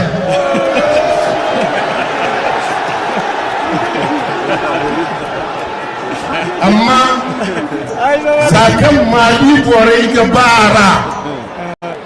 ina nan aran sai amma inda aran wannan inda aran ga morgu aga wasu irin labai kulse aga wasu Afirka kulse ako ko Maliyɛnw fana ale ɲɛ b'a la Maliyɛnw fana b'a fɛ parce que jama min sera yan u b'a yira ko u kanu b'a la mais Maliyɛnw kana miiri k'u kelen ta don sisan a tilala Mali ni Niger cɛ ko Mali Niger u ta don o kɔfɛ u k'a dɔn Mali dama ta tɛ Niger dama ta tɛ diɲɛ bɛɛ ta don donc a ko ka bonyamasegin kɛ dɔrɔn an karamɔgɔ ye n'o ye Seyid Sherif Ousmane Madane Haidara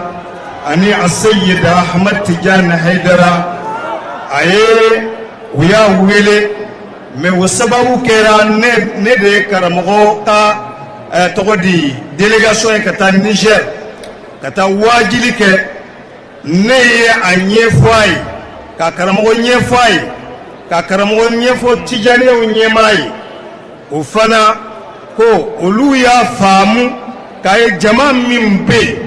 siga foyi t'a la n ye jama min foto yira u tɛ tugu maa gansan kɔ a diyara u ye o de kosɔn u fana ko fo u ɲɛ ka d'a kan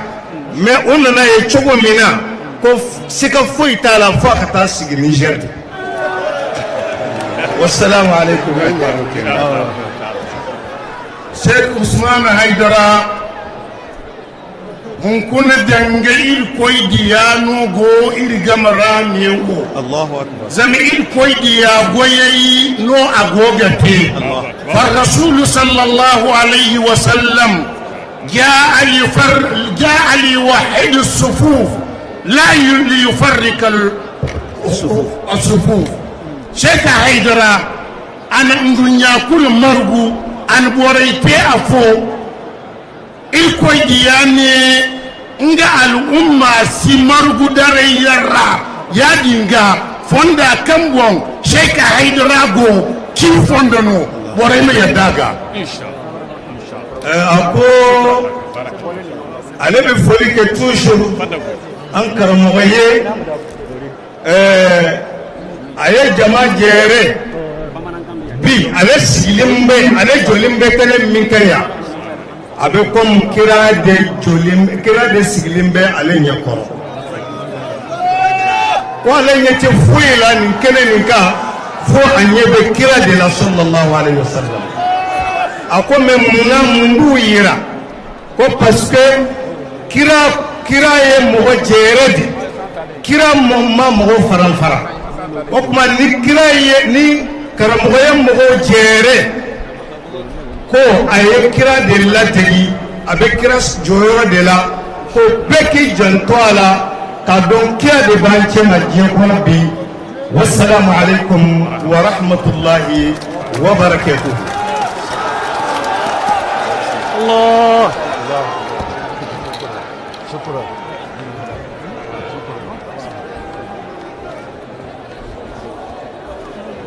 نشكر فضيلة الشيخ ورئيس الجمعية الإسلامية بالنيجر الشيخ إسماعيل جبريل وممثل الخليفة التجانية الشيخ سراج أبو بكر وإمام الجامع الكبير بالنيجر الشيخ محمد المنصور وبقية الوفد ونقول كل عام دمتم بخير على هذا الطريق إن شاء الله. أنا كرامو كوفي دوي الكونسيل الإسلامي Niger kaw fɛ o ɲɛmɔgɔba de bɔra ka kuma ani délégation caman de fana nana an bɛ o fo n b'a ku sen sa la o tɛmɛnen kɔfɛ an bɛna kuma di Fadima Fédération Ansar Dine International donc président Adama Sako donc accompagné de président Modibo Diallo.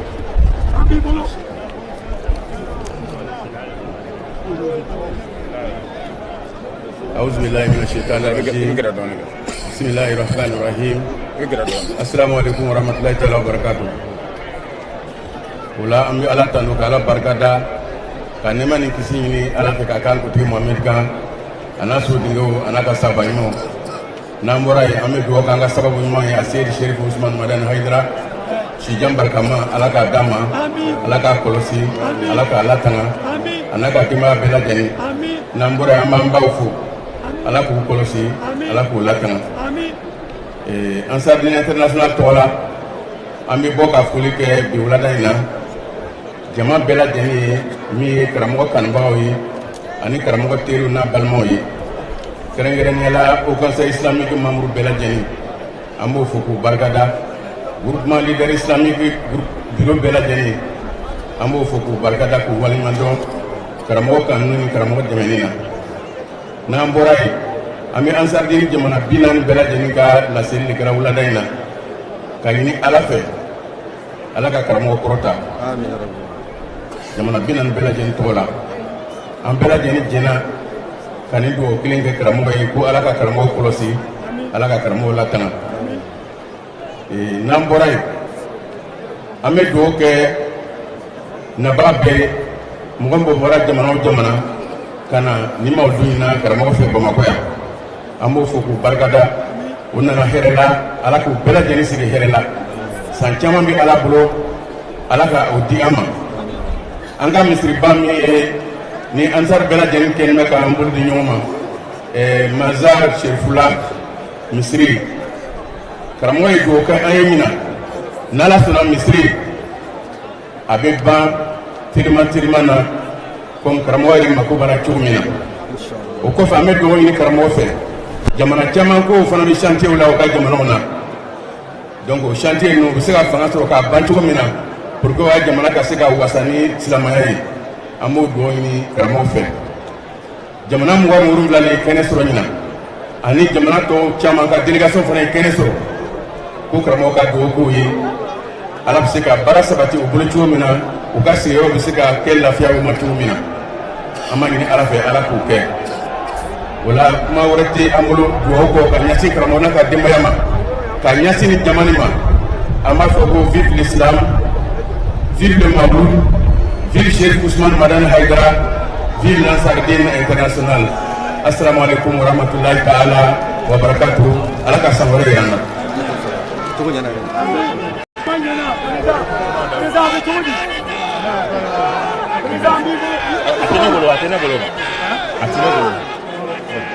Ami an ka président fo Fati tɔgɔ la n'o ye président Adama Sanogo ale bɔra ka Fati ka foli de kɛ o kɔfɛ sa Ansari karamɔgɔw bɛɛ tɔgɔ la n'an b'a fɔ o l'islam o ye karamɔgɔw ka gɛrɛgɛdon ye donc olu bɛɛ lajɛlen ka kuma internationalement o digilen don Seyid Ibrahim Diallo ma Seyid Ibrahim Diallo El Hadji Seyid Ibrahim Diallo.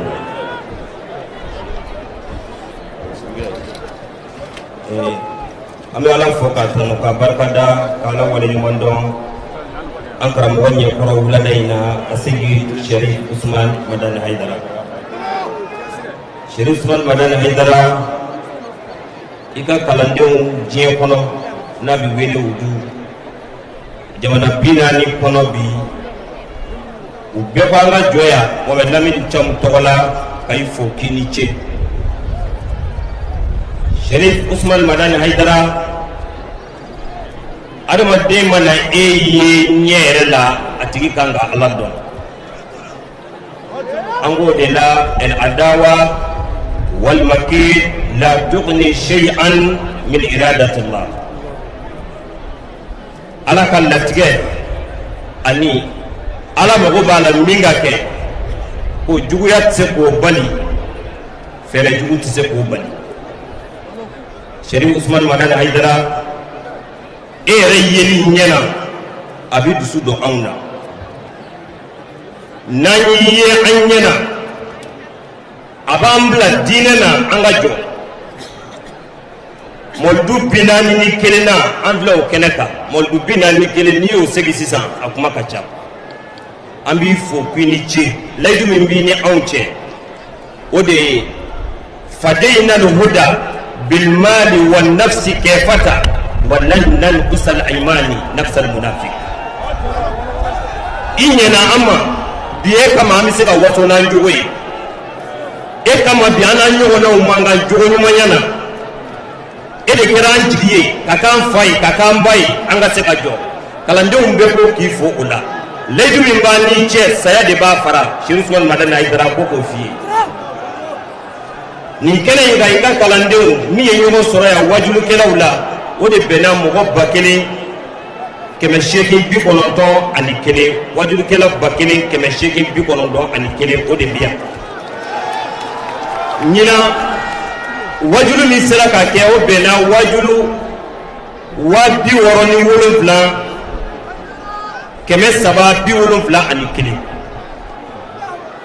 bayakɛla min sɔrɔla la o de bɛnna mɔgɔ 32,000 mɔgɔ 132,897 mɔgɔ min tubira ka bɔ diinɛ wɛrɛ la kerecɛnya walima ka boli bila o bɛnna mɔgɔ 500 mɔgɔ 67 ma ni ye hɔrɔma ye a Seydi Cherif Ousmane Madani Haidara wassalamu alaikum wa rahmatullahi ta'ala wa barakatuh.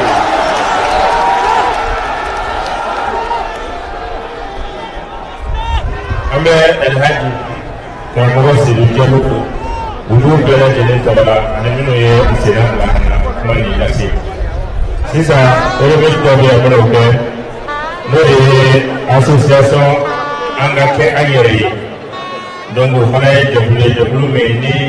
an ka laadalamɔgɔw mɔgɔ bɛɛ lajɛlen de bɛ a kɔnɔ ko an ka kɛ an yɛrɛ ye bawo ni maa ma k'i yɛrɛ ye i kɔni tɛna se ka kɛ mɔgɔ wɛrɛ a président ye ninnu danbele o kelen bɛ ka tableau dɔ labɛn trophée awa ani médaille ani kuku dɔ b'o bolo ko coupe du monde donc n'a fɔra silamɛya la ko kuku b'a la coupe du monde o bɛɛ kɛra o champion ye a Seydi Cherif Ousmane Madani Haidara ye donc o filɛ nin o kɔfɛ fani danbele o kelen ka fara banbɛrɛla kan o fana ye tableau dɔ labɛn o kɛ bonyamasegin ye ɲina karamɔgɔ ye Seydou Banbera kɛra sababu ye k'ale yɛlɛ alikaba kan donc ale ye nin fɛn t'ale bolo sanu t'a bolo karamɔgɔ kelen tɛ se ka sara mais nin ye tableau ye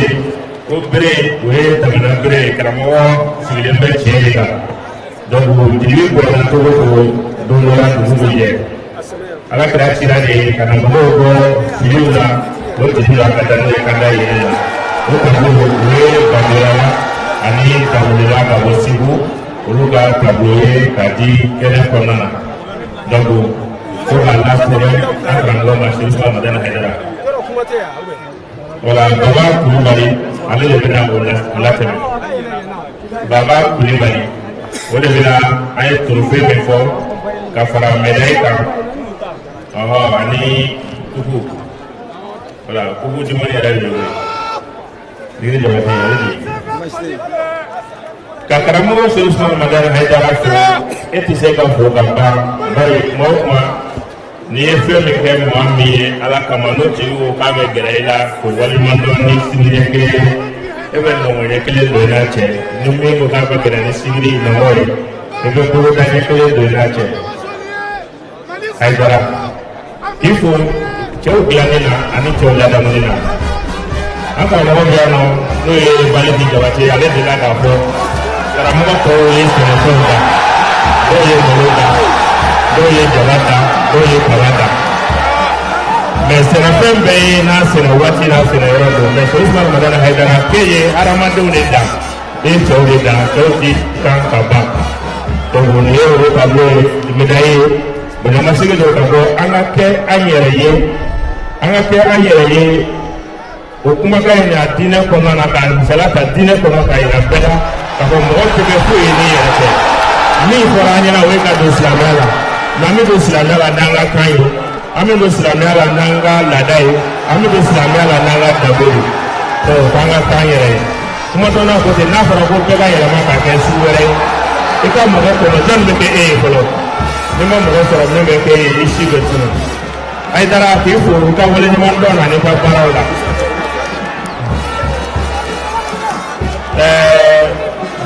o tɛmɛnen kɔfɛ an balimamuso dɔ bɛ yen nɔ min ka kan ka tubi ale bɛ kɛ diinɛ dɔ la a bɛ fɛ ka tubi ka don silamɛya la an karamɔgɔ Seku Usumani Madani Hayidara bolo hakili la mɔgɔ 180 kɔ Jalo bɔra k'a fɔ o ye mɔgɔ minnu ye bolo bila ka bɔ diinɛ wɛrɛ ka don silamɛya la Hayidara ka kalandenw bolo caman b'a kalama diɲɛ juma o juma a tɛ juma fila kɛ ni mɔgɔ dɔ mana a ka boli da walima k'a ka a bɛ diinɛ minɛ ka baara kɛ ka don silamɛya la Seku Usumani Madani Hayidara ka yɛrɛ la o la Jɛnɛba Tangara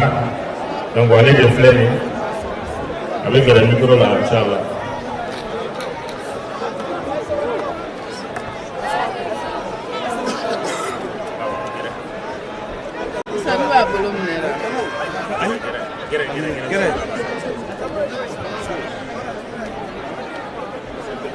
Orang bangsa ni, kalau kita berdoa, tubi kami kamu berdoa, kami ulam nabu. Bisa. Ayo. Aku nak berselamanya. Terah. Ni tu aku sebut apa? Asyhadu. An la ilaha illallah. Wa asyhadu. أن محمدا عبده ورسوله بشريعة فقد مشيتي على بشريعة فقد كنت محمد على كجون أكتشلا دين نتي فلافرا على نتي شوالك نتي جلال nti ndé faga nti namara kan se moron ta kan bolo ko ni kira Muhammadu ye bila baara ɲuman min na n b'a kɛ ala k'a ni dɛmɛ ala k'a sa kɔrɔ ala k'a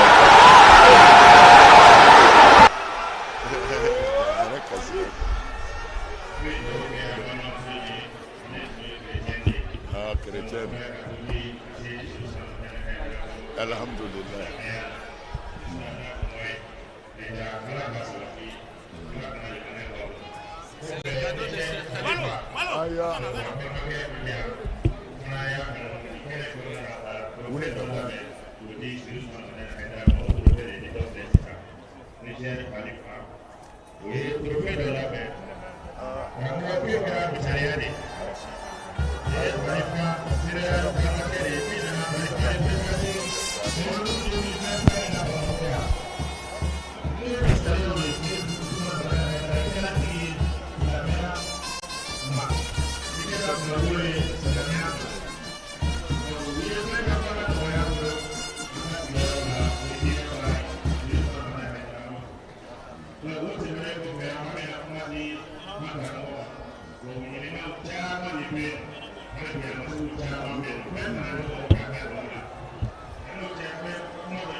meni marque de bigi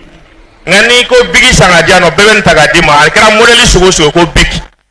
aw yere nyabi nyelo ni bi fega da o mineral sa iba fo ko ta awaji sanga na awaji ko rote fenge atoko yere ka chale re tembi demsonu chamanta le do ngani ba awaji nana ni modeli fo fa tikita fo ko kanteni ma parce que ya kala ni famo aw mi nyele kuma na bi fo safne mugu de mako omo nga safne mugu to ko te omo to kana nga omo e marki do de nga kira safne mugu betoy nga Cheikh Ousmane Madani Haidara kelenye foroba togo fla bla ta ayere ye foroba togo do ni bi fe kai kanta ale mai ba nye fora o de a folo ni ko Haidara doro abade do ba Madani ga nyongo soro bali la dege bali do nga ni ko kanta ale masai kame mi mai bo to de daga sa nga Haidara o ti ale jamu de o ale togo de kakla ka jamu to goni wabi ni ko mauludu beke wan maulud teke nyina ateke ya mauludu e furuba to da beke je robela nga ukame Haidara tayne ma ni ko mauludu doro ka teke Haidara ka mauludu kudo ni ko ka beke mo be ne ko mauludu beke mi nga beke nyina sadi versi masila mauludu e furuba to nga Haidara ye atota ambi fuki wal mando be jigi bika ambi ke la me ka do ke mo e do te bi na la sɔrɔ ma ko an balimakɛ dɔ muso jiginna Côte d'Ivoire ko ka den tɔgɔ da Tanti Jara la ala ka den bolo ka kɛ ne ba tɔgɔma ye ala ka kɔɲɔ don yira la ka taa conférence kɛ o la inshallah o kɔfɛ Boa Sɛnpara ale fana muso jiginna ko ka den tɔgɔ da alakira la Muhammad an bɛ ala deli ala ka den balo wasalamu alaikum wa rahmatulahi ka yafa dafalen ɲini kumala caman bi yan an ka ɲamakalaw yɛrɛ bi yan nɔ kumala caman de bi yan nɔ mɛ waati tora kama an y'a fɔ depi a daminɛ na mo bɛ se ka kuma sɔrɔ fɛn bɛɛ waati koron kama an bɛna wasa don karamɔgɔ la a yɛrɛ ye san yɛrɛ kun ye an bagabaga nka o ye kabako de ye funteni na an bɛ sigi kuma min na funteni kɛlen bɛ kabako da mɔgɔw kan nin na kɛ ala yɛrɛ ka dɛmɛ ye an ka se ka wuli hɛrɛ la inshallah.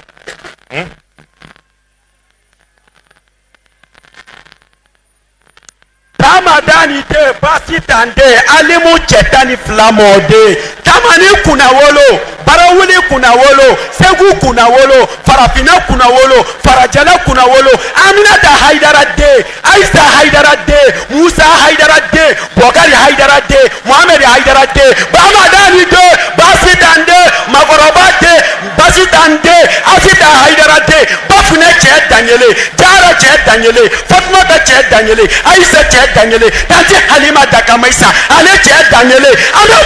bonya tigima ka karama di karama tigima ka kodon tigima ka famu tigima ka munyu tigima ka sabali tigima ka dana tigima ka chinya tigima ka ladira tigima ka horanya tigima ka barika tigima ka duaude duwawu tigi ma ka diinɛ di diinɛ tigi ma ka aljinɛ di aljinɛ tigi ma bahawu diini kemalu diini nooru diini asatu diini salawu diini leila wa nahara sababulu asibaba saabulu wakati alimunu alama fayilunu fahama samsu sumusu nemi rasulu zaman aseyiti serifu osomani madani haidara.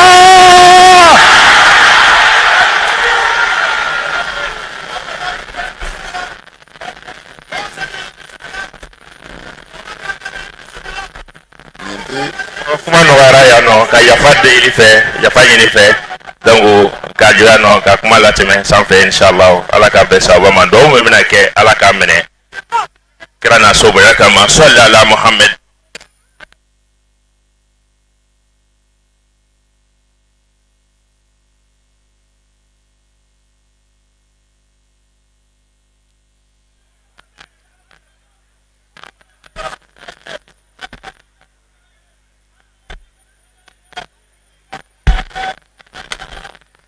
Assalamu alaikum wa rahmatullahi.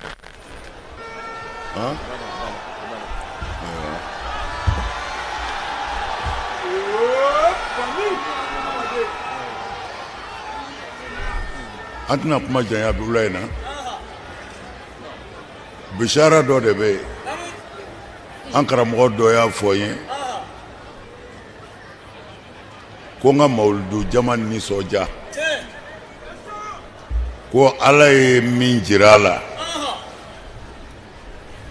ko ni ŋaniya min sirila ɲinɛ ko ni ala sɔnna ko ale ye min ye ko a caman bɛ dilan o ye nisɔndiyakanba ye o ye nisɔndiyakan ye ni ala sɔnna hami dɔw bɛ ne yɛrɛ la ne b'o labɛn ka bɛn dugawu kalan kuma ma o tuma na a bɛɛ k'a ta labɛn ala ka bɛɛ ta ɲɛ ala ka hɛrɛ k'an bɛɛ ye kɛnɛ kan an tɛna kuma janya bilen an karamɔgɔw kumana an ka dunanba minnu bɔra Niger ani minnu bɔra Dakar Senegal ani minnu bɔra Burkina an ka foli b'a bɛɛ ye u bɛɛ sara bɛ ala de bolo ala k'u sara hɛrɛ la o kɔfɛ nin kɛnɛ in kan an bɛ an ka jamana ɲɛmɔgɔw fo an bɛ an ka jamana ɲɛmɔgɔw fo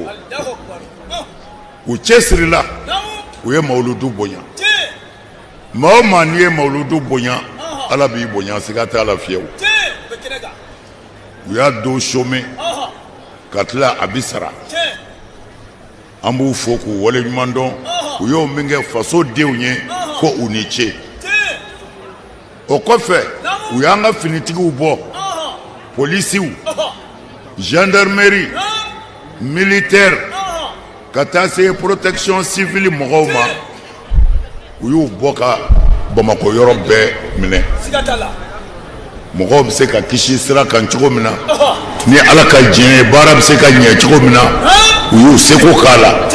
an b'u fo fitiriwale ye kafiri de an b'u fo u ye an ka sɔrɔdasiw ni polisiw ni gendarmew bila baara min na ani protection civile u y'a kɛ u y'a kɛ dɛ an b'u yɛrɛ fo k'u waleɲuman dɔn k'a ɲini ala fɛ nin jamana in ala k'a kɔlɔsi ala ka Mali kisi ala ka Mali kisi an ka finitigiw minnu ye layidu de u bɛ faso bɔ bolo la ala k'u kisi u bɛ yɔrɔ o yɔrɔ ala k'u se u bɛ yɔrɔ o yɔrɔ ala k'u se minnu fatura ala ka hinɛ u la minnu fatura seyidu su do dɛ sɔrɔdasi o sɔrɔdasi diɲɛ na finitigi o finitigi ko e de fagara faso kama e ye seyidu su yɛrɛ ye wulibali don yɛlɛmɛ cogo si t'a la an bɛ dugawu k'u ye minnu taara faso kuma bɔli la ala ka hinɛw na ala ka yafu ma minnu blesselen don n'a bɛ fɔ k'u bananen don an bɛ dugawu kɛ ala k'u kɛnɛya ala k'u kɛnɛya ala u ka denbaya minnu tor'u kɔ an b'a ɲini maliyɛnw fɛ an k'an janto an ka finitigi minnu sara faso kuma bɔli la u ka denbayaw n'an bɛ se ka min kɛ denbaya ninnu ye an k'a k'u ye su kɔfɛ ko o bɛ ɲɛnama jala gɛlɛya a bɛ ɲɛnama kurazi d'a ma an k'an tɛ t'u la o tuma na nin kɛnɛ in kan an bɛ foli kɛ ansarudin baarakɛla bɛɛ ye ani ansaru bɛɛ kɛrɛnkɛrɛn ma an bɛ vigiliw fo n'o ye kɔlɔsilikɛlaw ye vigiliw u sara bɛ ala de bolo k'a daminɛ so fo yan vigili b'a bɛɛ la hali min bɛ terɛn kɔnɔ u t'a kalama u t'a dɔn min yɛrɛ bɛ yan fo yan fɔ so fi sabilillahi ala kama minnu bɛ terɛn kɔnɔ yan ani terɛn kɔfɛ u bɛɛ bɛ baara de la n'a kun danna an ka finitigiw ma a bɛ gɛlɛya dɛ a bɛ gɛlɛya nka vigile bɔlen bɛ ka fara u ka yɔrɔ bɛɛ nin kelen o kelen n'an ɲɛ bɛ fini ninnu la ko vigile walima cafi nin bɛɛ b'a kɛ ala de kama dɔrɔmɛ kelen ti d'a dɔ ma voilà u bɛɛ b'a kɛ ala de kama u ti sunɔgɔ kuma na dumuni ti kɛ dumuni kɛ kuma na foyi ti kɛ kuma na u bɛ se ka tile fila kɛ ji ti dɔw wolo kan ni seli ji tɛ u sara bɛ ala de bolo ani cafi ɲɛgɛn dingɛ bɔ fɔnse dingɛ bɔ an ka yɔrɔ la a bɛ kilomɛtiri joli bɔ u y'a a ka fɛn ko kanifɔ a tɔgɔ ye kanifɔ pɔnse dingɛ u y'a bɛɛ bɔ k'a ban n'i yɛrɛ u ye u nɔrɔ ko cogo ye i b'a dɔn ko ala bɛ yen foyi tɛ se k'a kɛ diɲɛ na ni ala danaya tɛ foyi u jatelen tɛ mɛ ala ɲɛ b'u la vigiliw a sara bɛ ala bolo mɛ Hayidara bɛ dugawu ɲini aw fɛ a ye dugawu kɛ Hayidara ye a kelen yɛrɛ mana fɛrɛ ala ma a ye kuma ala fɛ kira ka diinɛ in tiɲɛ n'i ko i b'a sabati n'i kɔ sɛmɛnen tɛ se tigɛ ala la i ti taa maa o maa ko i bɛ ala ka tiɲɛ fo u y'a bɛɛ faga mɛ ne bɛ ala fo ne tilala ne y'a bɛɛ fɔ ala sɔnna ka ne to yen n'a ka dugawu ye fo ne y'a bɛɛ fɔ c'est fini foyi tɛ yen bilen foyi tɛ yen e y'a bɛɛ fɔ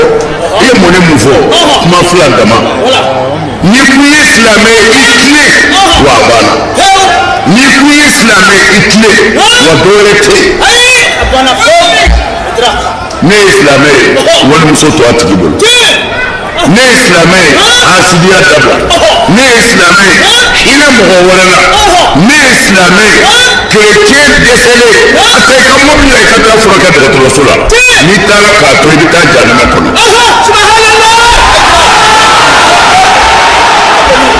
alors n'i ko n ye silamɛ ye dɔrɔn ne ka kuma tɛ dɛ ala kira yɛrɛ de ko dɔ de y'a ɲininka hiji hajjatul wada'i don kira ye hiji ko kelen de kɛ o hiji kɛyɔrɔ la dɔ de y'a ɲininka ko silamɛya ɲɛfɔ ye fo n kana nimisa ko mun na n kana maa wɛrɛ ɲininka silamɛya bɛɛ fɔ ye kira ko n b'a bɛɛ f'u ye bɛɛ y'i tulo majɔ a kɛra mɔgɔw kɔnɔ ko journalisiw bɛna kamiyon de doni o papiyew la kira ko cɛ ma kul amantu billahi summa istaqim amantu billahi summa istaqim خلاص الإسلام خلاص ما فيه بعد c'est fini pour l'islam l'islam c'est fini ndara ala la yentile amantu billahi summa istaqim doreti on bi seli bina an bɛɛ faga walimusow bɛ yen balocogo jugu bɛ yen haramu dun bɛ yen galonbatigɛ bɛ yen dabalejugukɛ ni hasidiya bɛ yen mɛ tɛ bɛ dugu la fo k'a fili ci ci fɛ ويكرك أبمي قل آمنت بالله ثم استقم أما على يريد فقرانكم على يريد فقرانكم أفلا بيكلي كرك أبمني على تتنونج الذين قالوا ربنا الله ثم استقاموا ربنا الله ثم استقاموا لم يبقى تسكر كان دفو سيليها على دبي يافا على دبي يافا مساء أي كان هيدرا كابما مدة سيلي درو هيدرا هيدرو كايوا نو هيدرا درو ما المامي أنكر والمسو دبوا بلو ني أول مسو بلو أتلو سوفيا من الفرس من الموي من الناصر من الكافي من الوهاب من الودود من الصمد واحد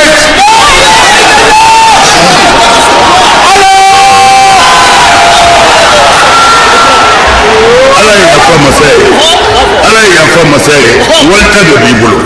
wallahi ni tabu bulu ibi ila ala ya fa masai ibi ta mina kabu bulu edawla ya fa masai ta tu bulu folo no tulalam plan sa fu life fo Allahu akbar ba fo atu bulu folo kamili ala tigari la ngaram ko ikra ala ka jamana nun kishi amin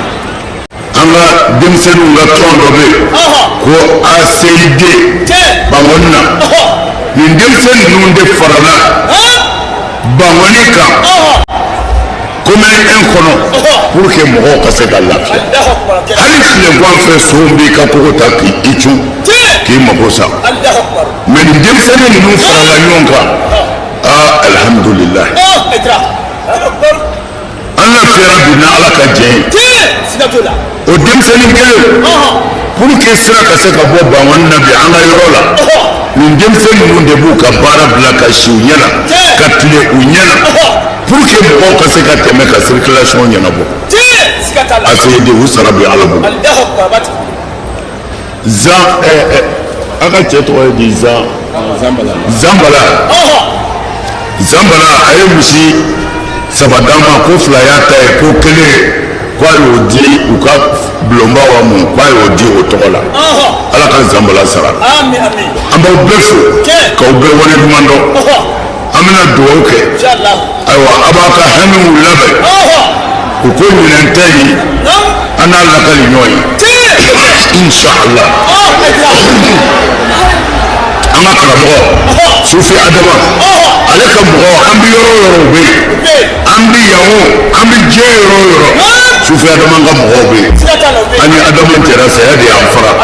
mais a taara ka den minnu ni balima minnu to u y'a ka sira minɛ u ma janfa fiyewu an bɛ yɔrɔ o yɔrɔ bɛ yen an bɛ yɔrɔ o yɔrɔ bɛ yen ala k'u sara ala ka hɛrɛ k'u ye ala k'an sago d'a ma ala kɛra bonya kama sɔli ala rasul o kumana mɔgɔ tarawele bɛna dugawu kalan ni dugawu kalanna sisan an bɛ don hadara la miniti fila.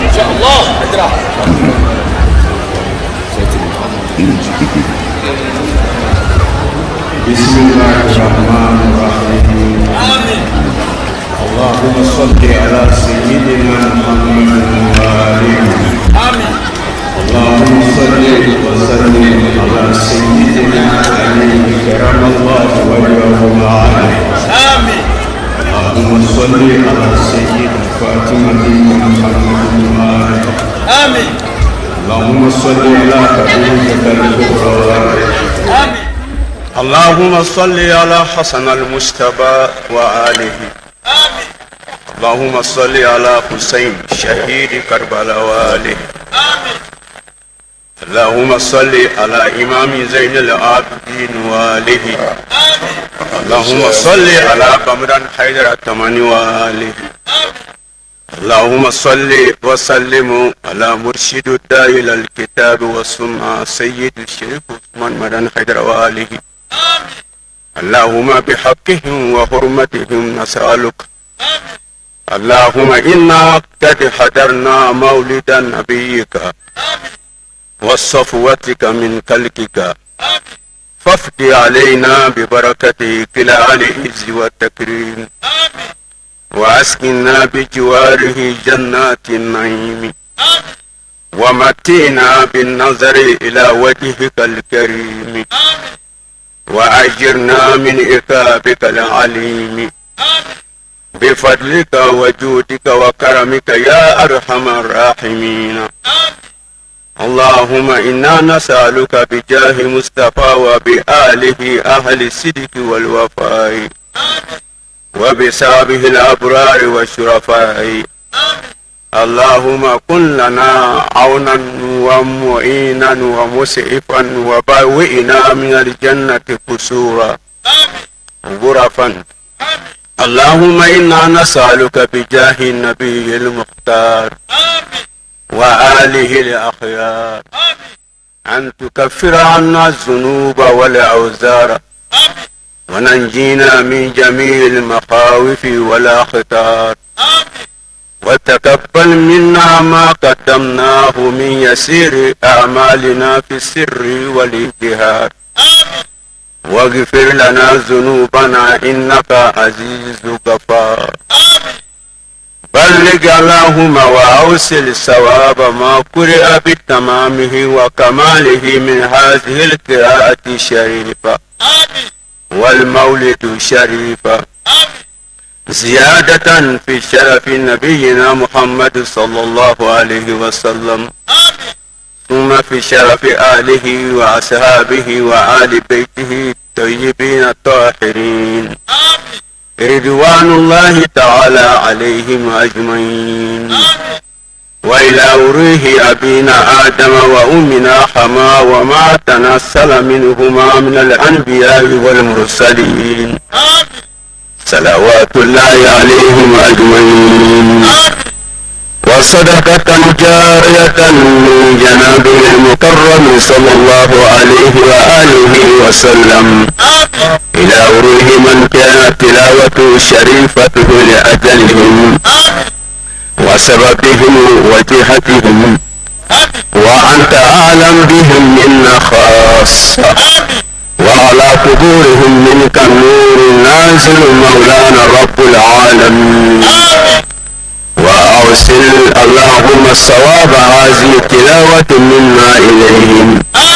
وجعله نورا نازلا عليهم وجاف الأرض عن جنبيهم وافسح اللهم له في قبورهم مد بصره وارحمنا إذا سرنا إليهم كذلك اللهم له ولمجاوره وللسكان طوبهم ولسائر مقابر المسلمين ولنا ولوالدينا وأستاذنا وأستاذ أستاذنا ومشايخنا ومشايخ مشايخنا ولمن علمنا ولمن أحسن إلينا ولمن له حق الدعاء علينا ولمن أوصانا وأوصيناه بالدعاء الخير ولأبيدك الحاضرين السامعين ولكافة آل إيمان أجمعين. وحرمنا على النار اللهم حرمنا على النار اللهم حرمنا على النار وتوفنا مسلمين وتوفنا مسلمين. اللهم توفنا مسلمين وادفع عنا شر الظالمين. اللهم ادفع عنا شر الظالمين.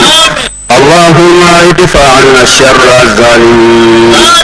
برحمتك يا أرحم الراحمين. والحمد لله رب العالمين. sisan min b'a bolo a b'o sigi miniti fila i bɛ min fɛ k'a ɲini ala fɛ ala kira ka mawuludu bonya kama k'a fɔ ala nin ko in kɛ n ye kana san wɛrɛ kɔnɔ a teliya ala bɛ se fɛn na min t'o ye kira bonya kama ala m'aw bɛɛ mago ɲɛna ala m'aw bɛɛ mago ɲɛna siri bɛ min na ala k'i ka siri tigɛ min ta ye denko ye ala ka den di min ta ye wariko ye ala ka miliyariw di dekun min b'an ka jamanaw kan ala k'a wuli dekun min b'an ka jamanaw kan ala k'a wuli ala ka bɛn don ala ka kɛlɛɲa don ala k'an tɛgɛ di ɲɔgɔn ma hɛrɛ la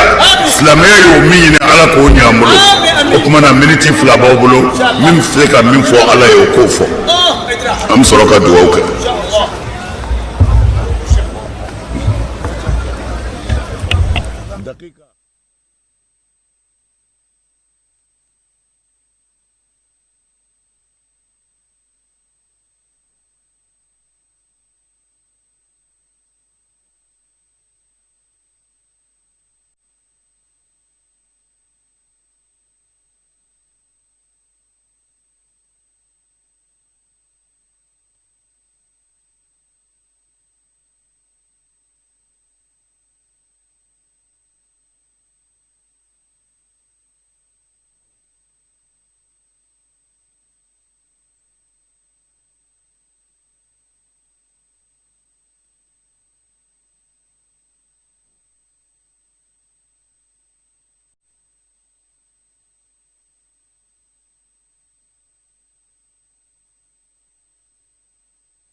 Alhamdulillahi rabbil alamin ambe ala tanu ka barkada ni mauludu abara do kalan kunchele Bamako yirimajo esa diversi marsi konnana amba ni ala fe folo do fenfene ni akera ni kenen kan ala ka bela jelen jabi do fenfene kera ala ka bela jelen jabi ala ka boda di ama ala kan sutra ame do kan karam moy sambina ni kele abeka ala kira baka mauludu nyenamaya aya kena ka nafulo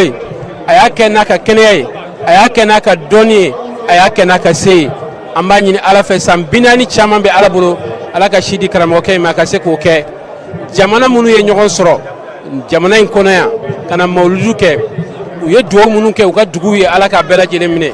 ka nyini allah subhanahu wa ta'ala fe ya rabbi mogo de be kini hamina ko nana ala ka be jabi ante nyina anga jamana nyemo ko general Assimi Goita anaka jama ambe do ku ye u be bara mina ala ka nyewbulu ka anga fintigila ka bela jelen fo malikono maliko kan ka do ku ye mena ka yororo ala ka kisini tanga ala ka adu uma ula amawlo dunya ka fo hanun ko ni chama irala ala la nga bela jelen lamba ya ala de amba fo sango sala kan kenejo ka yeni kenen kan alaji Musa Fomba bara insira akunche yoroma anye nyina maulid 2025 kabini ka damina na fuka na seni yoroina abekera here na mase ka fo asira ni yoroina aywa lajiri kelaw ambe bunya maseki foli taka nyesuma bara munu ni o kechugo o manye ani minyana ka be lajire yafa nyinu fe ka nga technicien fana foku wala nyumando ka wulika jonu ka chesila ka nyema sofo direction ku foku wala nyumando mo lu commission a nyema ku foku wala nyumando ka fadi nyemo bela jilen fo ka doke ala ka sanchama irana ame kuma segi alaje Musa Fomba ma Ustaz Amadou Diallo korofo titemeninga doka kungele nyona kono wulika jolo bade kera silamaya de meto fédération ansarine international fadi fe ni Mali silamato wa faranyo jakuluba au conseil islamique du Mali manyema Mali silamadina nyema wa faranyo jakuluba groupement de leaders spirituels musulmans du Mali manyema silamaya de meto ansaru nyajo asayara Sheriff Ousmane Madani haidara ka bunyawye ka kira ka bangeni ni sodia nyanyani kene pasigi singa stade de Bensi Marsila alamisa ka dugu ye juma na ye ɲɔgɔn sɔrɔ ya bangeni wajuli ba kɛnɛ kan ka laban k'an bɛɛ da ye ala bolo ka ɲɔgɔn sɔrɔ arabashu ka dugu jɛ bi alamisa la denguni wajuli kɛnɛba kan ni ka kunjɛ ni bi alamisa dunya ye ni duwawu ta kɛnɛba ye min bɛɛ lajɛlen sera ka ɲɛnamaya a se yɛrɛ Sheriff Ousmane Madani Haidara fɛ ala kɛra nɔrɔ anw fɛ Mali yan ni diɲɛ bɛ bɔ fantan naani bɛɛ lajɛlen k'i kunda a kan ka mawuludu ɲɛnamaya Mali faaba la Bamakɔ yan o la an bɛ foli ni waleɲuman dɔn k'o lase naba bɛɛ lajɛlen ma ka laban ka ala waleɲuman dɔn ale min kɛra sababu ye an ka se ka mawuludu in kɛ a don n'a bɔ hɛrɛ ani baden la ka sɔrɔ tɔrɔba maa si sɔrɔ ni sirifikɛ yɛrɛ hɔrɔma ye an bɛ barika da o alaba in ye ni ka laban k'a ɲini mawuludu jama fɛ minnu nana ni hamiw ye hami ninnu bani hɔrɔma kama hami ninnu bɛ se ka wele k'a sabu kɛ kama bɛ fɛn bɛɛ lajɛlen la seko e yɛrɛ ye karamɔgɔ ye ne tɛna fɔ ko ne bɛ na don o la k'o ɲɛfɔ e ye o tumana duwawu minnu kɛra nin kɛnɛ in kan sirifikɛ ka dakuruɲɛ sanumanw n'o ye sirifi duwawu ye yarabiyama ala m'a minɛ n'an bɛɛ lajɛlen ma n'ala ka jɛ ye. Alaji Famba an bɛ Temira mɔgɔw fo olu minnu ye ɲinan Mawulu 2025 sponsor officiel ye ka tila ka duwawu k'u ye ala ka baara in ɲɛ u bolo hali sisan k'an ka partenaires bɛɛ lajɛlen fo Sama Mone ka taa se o n'a ɲɔgɔnna ma an tɛ ɲinɛ fana COP Kavika o fana ye Sheriff la ka partenaire ye Alhaji Haruna Konate yan fɔ Côte d'Ivoire an b'a fɔ k'a waleɲuman dɔn maa caman de bɛ partenariat la an b'a fɔ mɔgɔw ye u kana ka na Mawuludu a partenariat ɲini kabini sisan sango san dɔ de bɛ fara yanga kan dɔ bɛ fara bonya kan an y'a ye k'a fɔ ɲinan Temira minna cogo min a ma dogo mɔgɔ la n'i bɔra yɔrɔ o yɔrɔ i ni Temira forokow de bɛ bɛn o b'a yira k'a fɔ yan ye a yira yɔrɔ ye an bɛ dugawu kɛ ala k'a ɲɛ anw bɛ bɔ kuma na ka kuma segin Alaji Musa Fɔnba ma. n'ala sɔnna ma Sɛki Amadu Jalo min bɛ fɔ ka fara o kan o ye k'a fɔ Côte d'Ivoirekaw ka balontanna kɔrɔ dɔ ni o ye Aruna Kone Aruna ex international malien a nana Bamakɔ Mali faaba la yan ka sanga ni bani ka mawuludu ye Aruna Kone Aruna ex international de football ivoirien a bɛɛ lajɛlen b'a dɔn ani maa minnu tile bɛnna o ye Kader Keitaw ni Didier Drogbaw ye ani Baki Konew gloire ancienne gloire ivoirienne do a nana Mali la ani a ba ka fara balimamuso kan ka na mawuludu ɲɛnabaya a se yɛrɛ Sheriff Ousmane Madani Haidara da fɛ an b'a ladɔnniya k'a fɔ ani maa min bɛ taama la ɲɔgɔn fɛ o ye silamɛya de bɛ tɔ Ansar tɔnden ɲɛni o ye Dawuda Danbele ye l'enfant de Maɲana an bɛ Kone Aruna l'ex international ivoirien an b'a fɔ ka waleɲuman dɔn k'an ba ɲuman fɛnɛ fɔ ka waleɲuman dɔn ka foli lase Tamani immobilière fɛnɛ ma Tamani immobilière don nataw la a y'a to aw hakili la n'aw kɛra maaw ye ko dugukolo ko bɛ aw la dugukolo sanda a bɛ se ka se Tamani immobilière ma wali kelen aw mago bɛ so jɔlen bannen sanda la wali kelen étage jɔlen bannen sanda wali kelen aw yɛrɛ de b'a fɛ dugukolo labaaralen agence fɛ k'a bila jɔli bolo kan a bɛ se ka jɔli kɛrɔ a bɛ se ka wuli ka se agence immobilière ma ni o ye Tamani immobilière ye k'a dan tulo kan fana k'a fɔ n'aw b'a fɛ k'a ka yɔrɔ bila luwanze la a kɛra étage ye o a kɛra villa ye o ni a b'a fɛ k'a ka yɔrɔ bila luwanze la walasa a wari ka se ka sɔrɔ aw fɛ nɔgɔya la tɔɔrɔmaya la Tamani immobilière do Mali kɔnɔ bi bi in na an bɛ bɛɛ fɔ ka bɛɛ waleɲuman dɔn k'an ka karafetigiw fo n'o ye nɛgɛ karafew ye k'a dɔn k'a fɔ yanni an ka bɔ kuma na an bɛna lajɛ ka se maa wɛrɛ ma nka anw ka nɛgɛ karafetigiw a bɛ da bɛɛ lajɛlen tulo kan k'a fɔ baara ɲɛdɔn an ŋanaw don n'o ye an ka techniciens ye ne y'o de fɔ n ko ni nɛgɛ karafetigiw an ka techniciens n'u denw ko k'u tɛ fɛn min ɲɛnabɔ fara ka kɛ u la u b'an bɛɛ den n'o tɛ u fa ye ko feere kelen caman ɲɛnabɔ o tumana an b'u fɔ k'u waleɲuman dɔn Yɔrɔ Jara superviseur des grands événements de la fédération Ansardine internationale Fadi an bɛ k'an sɛnsɛn ka kunda mawuludu kunjɛli kan k'a sabu kɛ duwawuta in de b'a kunjɛ duwawuta mana kunjɛ sirifikɛ ni mawuludu baarakɛlaw olu ka sigiba fana bɛ kɛ yan'o cɛ e min ye silamɛya de bɛ to fédération Ansardine internationale Fadi ka kobaw olu jati minɛ jɛkulu ɲɛma o tɛ wa superviseur des grands événements dakuruɲa 2 foli ani bilasiralikan. ayiwa alhamdulilah an bɛ ala fo ka ala barika da ka ala waleɲuman dɔn ala min ye bi donba in jira an na n'o ye mawuludu kuncɛ ye stade 26 mars la yan donc kalo caman nin baara in bolo dara a n'a labɛnw n'o y'an ka labɛnjɛkulu fɛ comité d'organisation donc o la ala sɔnna ala ye o kuncɛ jira an na bi an bɛ ala fo dɔrɔn ka ala barika da k'an karamɔgɔ fo k'a waleɲuman dɔn a n'a ka denbaya bɛɛ parce que n'i ye nin jamaba in bɛɛ ye yan k'a fɔ ko nin ko in sira ka wuli hɛrɛ la ko basi ma mɔgɔ si sɔrɔ o ye ala k'a fɔ ala ka dɛmɛ na a n'an karamɔgɔ yɛrɛ ka duwawu a n'a ka ŋaniya ɲumanya an b'a fo ka duwawu k'a ye ka jamana ɲɛmɔgɔw fo u ka lakana na ka jamana ɲɛmɔgɔw fo u ka dɛmɛ la ka tila ansaro ɲɛmɔgɔw fana fo u ka wulikajɔ la ani fɛn fɛn bɔra jamana yɔrɔ o yɔrɔ ka na yan nɔ ka na fara an kan yan an bɛ bɛɛ lajɛlen fo an nisɔndiyara an fari fonina ka d'a kan laɲini ye min ye o de sabatira bi inshallah. Ami Foki Wali, monsieur le président, le superviseur des grands événements de la Fédération Ansarine Internationale Fadi, Yoro Jara, Ana, Ale de Koume, Nyomulu, Kabefo, Kabe Wali Mando, Malikono, Ani Malikoka, Mahoma Kume Kanlaje, Dregete Mache, Sheriff La TV Jabaranika, Malikono, Malikoka, Walekele Farafina, Ni Oye Chamanje, Afrique centrale, Afrique de l'Ouest, Ni Oye Klebi Enfaye, Afrique de l'Est, Ni Oye Korea Enfaye, Afrique du Nord ni o ye arabula yanfa ye n'u ko ma ko Maghreb an bɛ bɛɛ fo Afrique australe fo a biɲɛkoloma yɔrɔ ka foli lase continent wɛrɛw ma n'o ye gun wɛrɛw ye i n'a fɔ Europe ka taa se Amérique ma ani Asie du Sud-Est an bɛ nin bɛɛ fo Chérif La TV bɛ nin bɛɛ lajɛlen la wa nin bɛɛ bɛ se k'i to a sigiyɔrɔ la ka bani ka dakuruɲaw lajɛ ɲɛŋɛ a nɔgɔni fɛ i n'a fɔ anw ni a bɛ ɲɔgɔn kan cogo min Doulati Kɛnɛba stade du 26 mars la o la an bɛ bɛɛ fo ka bɛɛ waleɲuman dɔn ka ɲini tani masa fɛ yarabi yama Mawuludu 2026 o bɛ ale de bolo yarabi yama sirifika yɛrɛ a bɔkɔlɔ sanumaw ŋɔɲɛ kamɔ a ka nɔgɔya ne ni aw bɛɛ lajɛlen ye an ka jɛ ka ɲɔgɔn sɔrɔ Mawuludu wɛrɛ kɛnɛ ka yan ka jɛ k'a ɲɛnamaya Yirimajɔ Doulati Kɛnɛba stade du 26 mars la ni ala ka jɛ ye ka bɛɛ fo ka bɛɛ waleɲuman dɔn